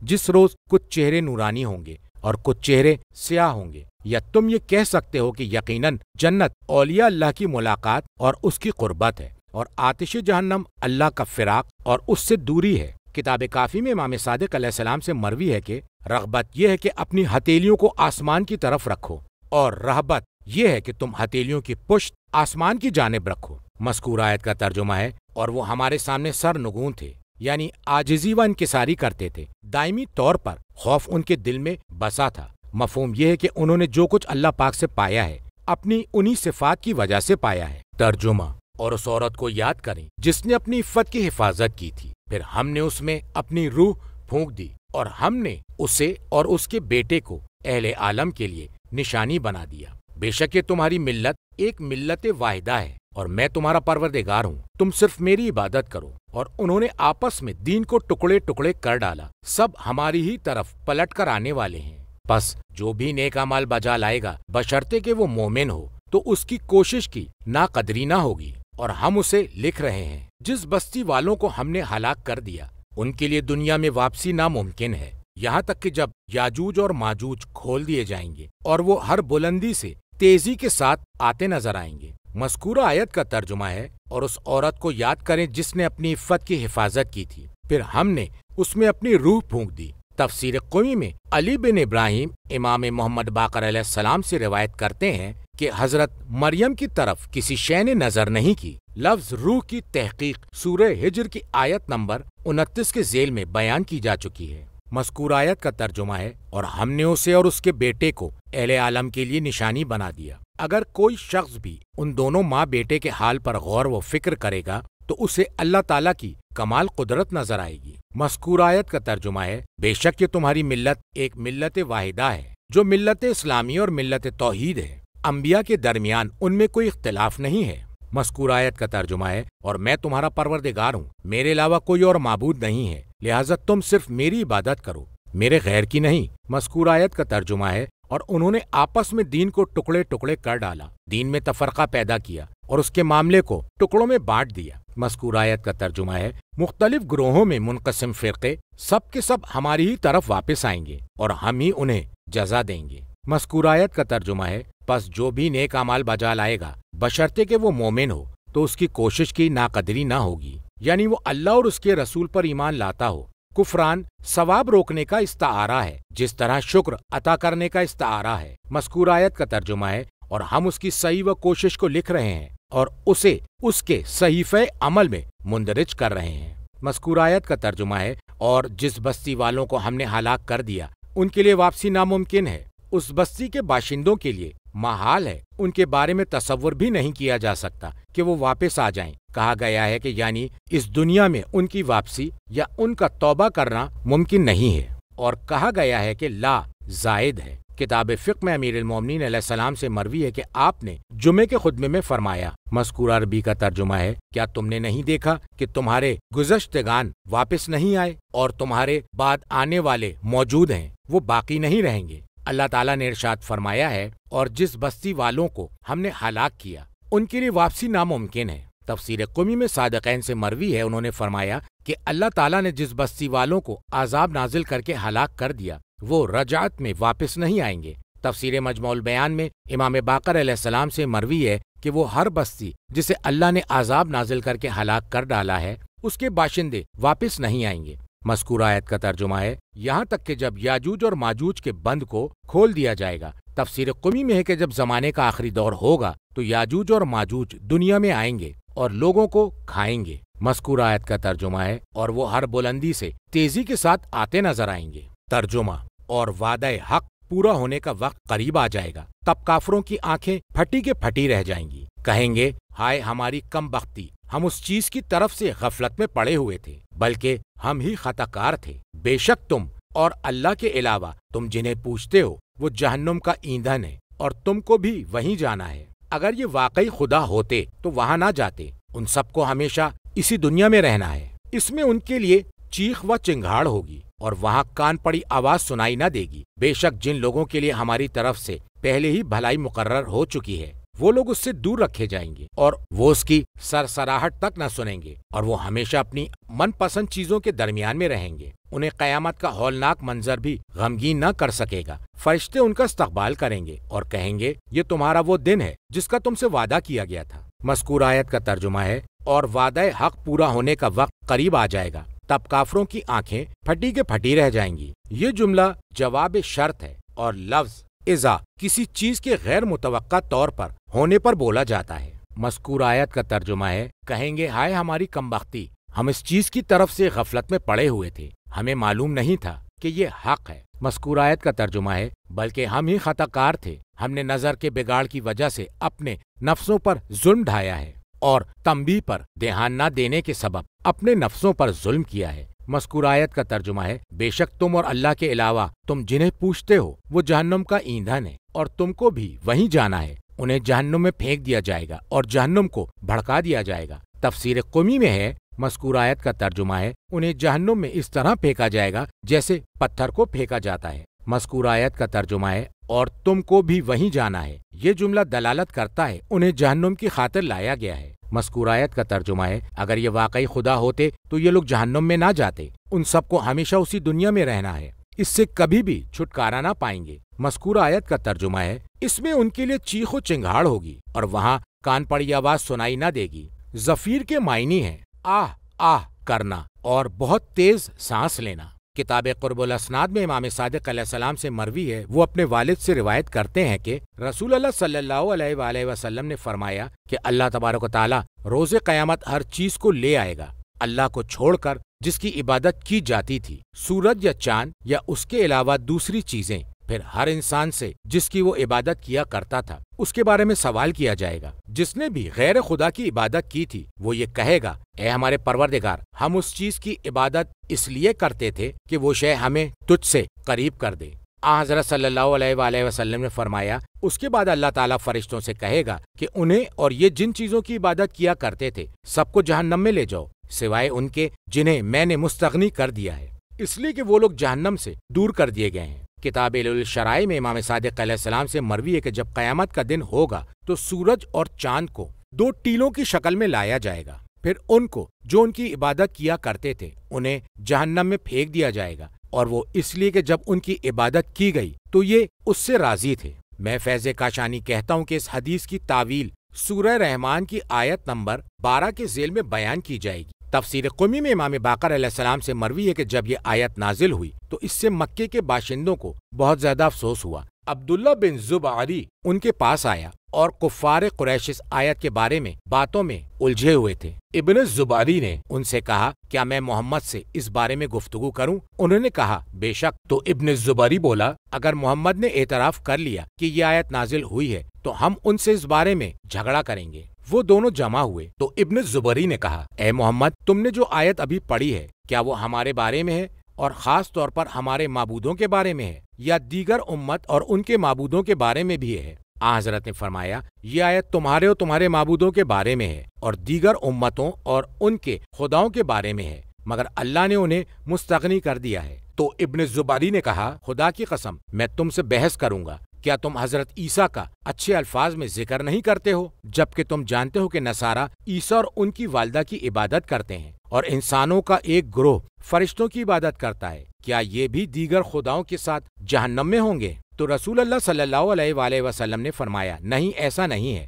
قریش شور مچانے لگے اور قہقہ لگانے لگے۔ قریش نے کہا ابن زبعری نے تمہیں لاجواب کر دیا۔ تو رسول خدا نے فرمایا تم غلط بات کہہ رہے ہو، کیا میں نے کہا نہیں تھا مگر اللہ نے جسے مستغنی کر دیا ہے اور وہ اللہ تعالیٰ کا مذکورہ قول ہے۔ مذکورہ آیت کا ترجمہ ہے بے شک جن لوگوں کے لیے ہماری طرف سے پہلے ہی بھلائی مقرر ہو چکی ہے۔ مذکورہ آیت کے لفظ سے مراد ہے اچھی عادتیں۔ مذکورہ آیت کا ترجمہ ہے وہ لوگ اس سے دور رکھے جائیں گے۔ تفسیر قمی میں ہے یعنی ملائکہ اور عیسیٰ ابن مریم علیہ السلام۔ مذکورہ آیت کا ترجمہ ہے وہ اس کی سرسراہٹ تک نہ سنیں گے اور وہ ہمیشہ اپنی من پسند چیزوں کے درمیان رہیں گے۔ مذکورہ آیت کے لفظ سے مراد وہ آواز جسے محسوس کیا جائے۔ مذکورہ آیت کا ترجمہ ہے انہیں قیامت کا ہولناک منظر بھی غمگین نہ کر سکے گا۔ فرشتے ان کا استقبال کریں گے اور کہیں گے یہ تمہارا دن ہے جس کا تم سے دنیا میں وعدہ کیا گیا تھا۔ کتاب مجالس میں نبی اکرم سے مروی ہے کہ آپ نے حضرت علی علیہ السلام سے فرمایا کہ اے علی تم اور تمہارے شیعہ حوض پر جسے چاہیں گے سیراب کریں گے اور جسے ناپسند کرتے ہوں گے اسے حوض سے ہٹا دیں گے، اور فضائے اکبر والے دن عرش کے سائے میں تم سب محفوظ رہو گے۔ لوگ خوفزدہ ہوں گے مگر تم لوگ خوفزدہ نہیں ہوگے۔ لوگ محزون و ملول ہوں گے لیکن تم ملول و غمگین نہ ہوگے، اور یہ آیت تمہارے ہی بارے میں نازل ہوئی ہے۔ مذکورہ آیت کا ترجمہ ہے اور تمہارے ہی لیے یہ آیت نازل ہوئی ہے۔ مذکورہ آیت کا ترجمہ ہے کتاب محاسن میں امام صادق علیہ السلام سے مروی ہے آپ نے فرمایا کہ اللہ ہمارے شیعوں کو قیامت کے دن ان کے گناہوں کے باوجود اس طرح مبعوث کرے گا کہ ان کے چہرے نورانی ہوں گے، ان کی شرمگاہیں چھپی ہوئی ہوں گی، وہ خوف سے محفوظ ہوں گے، انہیں آنے میں آسانی ہوگی اور ان سے سختیاں ختم ہو چکی ہوں گی۔ وہ یاقوت کے ناقوں پر سوار ہوں گے، وہ جنت میں مسلسل چکر لگاتے رہیں گے، ان پر نور کی ایک جالی ہوگی جو چمک رہی ہوگی، ان کے لیے دسترخوان لگائے جائیں گے، وہ کھانے پینے میں مشغول ہوں گے اور لوگ حساب کتاب میں پھنسے ہوں گے، اور وہ اللہ تعالیٰ کے اس مذکورہ قول سے ثابت ہے۔ ترجمہ: جس روز ہم آسمان کو ایسے لپیٹ دیں گے جیسے تومار میں اوراق لپیٹ دیے جاتے ہیں، جس طرح ہم نے خلقت کی ابتدا کی تھی اسی طرح ہم اسے واپس لائیں گے۔ یہ ہمارا وعدہ ہے جسے ہم پورا کر کے رہیں گے، اور بے شک ہم نے زبور میں ذکر کے بعد لکھ دیا ہے کہ میرے صالح بندے زمین کے وارث بنیں گے۔ بلا شبہ اس میں ہمارے عبادت گزار بندوں کے لیے ایک بہت بڑا پیغام ہے، اور اے نبی ہم نے آپ کو تمام جہانوں کے لیے رحمت بنا کر بھیجا ہے۔ مذکور آیت کا ترجمہ ہے جس روز ہم آسمان کو ایسے لپیٹ دیں گے جیسے تومار میں اوراق لپیٹ دیے جاتے ہیں۔ کہا گیا ہے کہ اس سے مراد یہ ہے کہ جیسے اوراق کو کتابت یا جس کے لیے کتابت کی گئی ہو اس کے لیے لپیٹ دیا جائے، اور سجل کو بصورت جمع بھی پڑھا گیا ہے، یعنی کثیر معنی و مطالب کے لیے جو اس میں تحریر کی جائیں۔ تفسیر قمی میں ہے فرمایا مذکورہ آیت کے لفظ سے مراد وہ فرشتہ ہے جو نامہ اعمال کو لپیٹتا ہے، اور مذکورہ آیت کے لفظ کا مفہوم یہ ہے کہ ہم اس دنیا کو فنا کر دیں گے تو آسمان دھواں بن جائے گا اور زمین آگ میں تبدیل ہو جائے گی۔ مذکور آیت کا ترجمہ ہے، جس طرح ہم نے خلقت کی ابتدا کی تھی اسی طرح ہم اسے واپس لائیں گے۔ مذکور آیت کا ترجمہ ہے، اس وعدے کو پورا کرنا ہمارا کام ہے اور ہم بہرحال اسے پورا کر کے رہیں گے۔ تفسیر مجموع البیان میں نبی اکرم صلی اللہ علیہ وآلہ وسلم سے مروی ہے کہ آپ نے فرمایا کہ تمہیں روز قیامت برہنہ ننگے پاؤں غیر مخطوع محشور کیا جائے گا۔ مذکور آیت کا ترجمہ ہے، اور بے شک ہم نے داؤد کی کتاب زبور میں لکھ دیا ہے۔ ذکر کے بعد تفسیر قمی میں ہے کہ تمام کتابیں ذکر ہیں۔ مذکور آیت کا ترجمہ ہے کہ میرے صالح بندے زمین کے وارث ہوں گے۔ فرمایا اس سے مراد قائم علیہ السلام اور ان کے اصحاب ہیں۔ فرمایا زبور میں جنگوں کا ذکر حمد، بزرگی اور دعا ہے، اور دوسری روایت میں کہ خداوند عالم نے داؤد علیہ السلام پر زبور کو نازل فرمایا، جس میں حمد باری ازاسما، اس کی بزرگی و عظمت، دعا، رسول اللہ کے بارے میں خبریں، امیر المومنین علیہ السلام اور ان کی ذریت میں آنے والے ائمہ کا ذکر ہے، نیز رحمت کی خبریں اور قائم علیہ السلام کا تذکرہ بھی موجود ہے۔ کتاب کافی میں امام صادق علیہ السلام سے مروی ہے کہ آپ سے اس آیت کے بارے میں دریافت کیا گیا کہ زبور میں کیا ہے اور ذکر کیا ہے، تو امام علیہ السلام نے فرمایا کہ ذکر اللہ کے پاس ہے، اور زبور وہ کتاب ہے جسے داؤد علیہ السلام پر نازل کیا گیا، اور جو کتاب بھی نازل ہوئی وہ اہل علم کے پاس ہے، اور ہم وہی اہل علم ہیں۔ تفسیر مجموع البیان میں امام باقر علیہ السلام سے اللہ تعالیٰ کے مذکورہ قول کے ذیل میں وارد ہوا ہے، امام علیہ السلام نے فرمایا وہ آخری زمانے میں اصحاب مہدی علیہ السلام ہیں۔ صاحب مجموع البیان نے فرمایا، اور اس امر پر وہ روایات دلالت کرتی ہیں جو خاص و عام سے مروی ہیں، اور نبی اکرم صلی اللہ علیہ وآلہ وسلم سے روایت کرتے ہیں۔ حضرت نے فرمایا کہ اگر دنیا کے ختم ہونے میں ایک دن باقی رہ جائے گا تو اللہ تبارک و تعالیٰ اس دن کو طولانی بنا دے گا، یہاں تک کہ اللہ میرے اہل بیت میں سے ایک شخص کو مبعوث کرے گا، اور وہ آ کر زمین کو عدل و داد سے اسی طرح بھر دے گا جس طرح وہ ظلم و جور سے بھر چکی ہوگی۔ مذکور آیت کا ترجمہ ہے، یہ جو اخبار و مواعظ ذکر کیے گئے ہیں، بے شک اس میں ہمارے تمام عبادت گزار بندوں کے لیے ایک بہت بڑا پیغام ہے۔ مذکور آیت کا ترجمہ ہے، اور اے نبی، ہم نے آپ کو تمام جہانوں کے لیے رحمت بنا کر بھیجا ہے، اس لیے کہ نبی کو جس کے ساتھ بھیجا گیا ہے وہ سبب ہے ان کو نیک بخت بنانے کے لیے، اور ان کے معاش اور معاد کی درستی کا باعث ہے، اور یہ نبی کافروں کے لیے بھی رحمت ہے کہ وہ آپ کی وجہ سے زمین کو دھنسنے، مسخ ہونے اور نیست و نابود کر دینے والے عذاب سے محفوظ رہیں گے۔ کتاب احتجاج میں امیر المومنین علیہ السلام سے مروی ہے، آپ کسی زندیق کو جواب دے رہے تھے، اللہ تعالیٰ کا مذکورہ قول اپنے نبی کے لیے ہے، اور آپ دیکھ رہے ہیں کہ ایمان کے مخالف جو صاحبان ملت ہیں اور کافروں میں جو ان کے نقش قدم پر چل رہے ہیں، وہ سب کفر میں اپنی انتہا تک پہنچے ہوئے ہیں۔ اگر نبی اکرم صلی اللہ علیہ وآلہ وسلم ہر ایک کے لیے رحمت ہوتے تو وہ سب کے سب ہدایت یافتہ ہو جاتے اور عذاب جہنم سے نجات پا جاتے،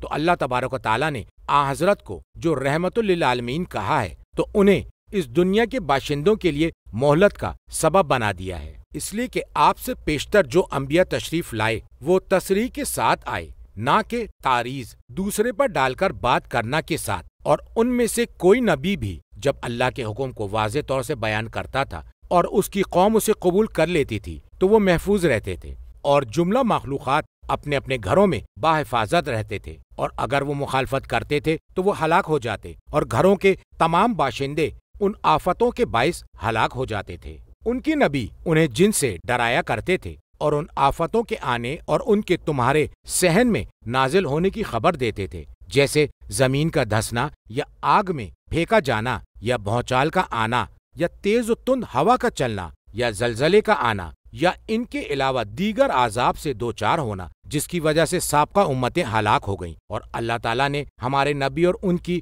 حجتوں کو زمین میں صبر کی تعلیم دی، ایسا صبر کہ سابقہ انبیاء کرام جسے برداشت کرنے کی طاقت نہیں رکھتے تھے۔ اللہ تعالیٰ نے انہیں تعریض کے ساتھ مبعوث فرمایا، نہ کہ تصریح کے ساتھ، اور حضرت نے اللہ کی محبت کو تعریض کے ساتھ ثابت کر دیا، نہ کہ تصریح کے ساتھ، جیسا کہ انہوں نے اپنے وصی کے لیے فرمایا۔ مذکور عربی کا ترجمہ ہے، میں جس کا مولا ہوں علی اس کا مولا ہے، اور اس کو مجھ سے وہی منزلت حاصل ہے جو ہارون کو موسیٰ کے ساتھ تھی، مگر یہ کہ میرے بعد کوئی نبی نہیں ہوگا، اور نبی کی طبیعت اور عادت سے مناسبت نہیں رکھتا کہ وہ ایسی بات کہے کہ جس کا کوئی مفہوم نہ ہو، تو امت پر لازم ہے کہ وہ جان لے کہ جب نبوت اور اخوت دونوں ہارون کی خلقت میں موجود تھیں، اور نبی اکرم نے جس کو ان کی منزلت قرار دیا تھا اس میں معدوم تھیں۔ نبی اکرم صلی اللہ علیہ وآلہ وسلم نے اپنی امت پر اسی طرح جانشین بنایا تھا جس طرح موسیٰ نے ہارون کو بنایا تھا، جبکہ ان سے کہا تھا۔ مذکور عربی کا ترجمہ ہے، اے ہارون، تم میری قوم کے سامنے میرے جانشین بن جاؤ،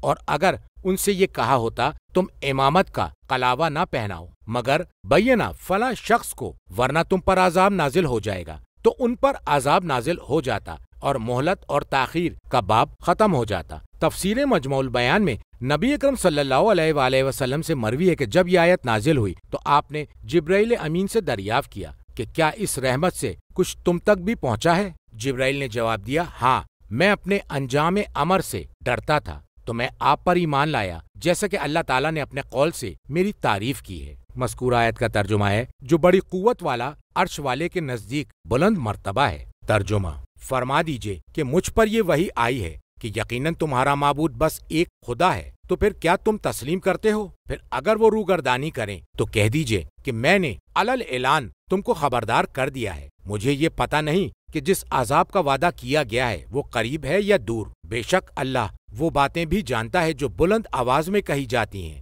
اور وہ بھی جنہیں تم چھپاتے ہو۔ میں تو یہ سمجھتا ہوں کہ تاخیر میں تمہارے لیے آزمائش ہے اور ایک خاص مدت تک تمہیں مزے کرانا ہے۔ آخرکار رسول نے دعا کی، اے میرے رب، حق کے ساتھ فیصلہ کر دے، اور لوگو، تم جو باتیں بناتے ہو ان کے مقابلے میں ہمارا رب فیض رساں ہے اور ہمارے لیے مدد کا سہارا ہے۔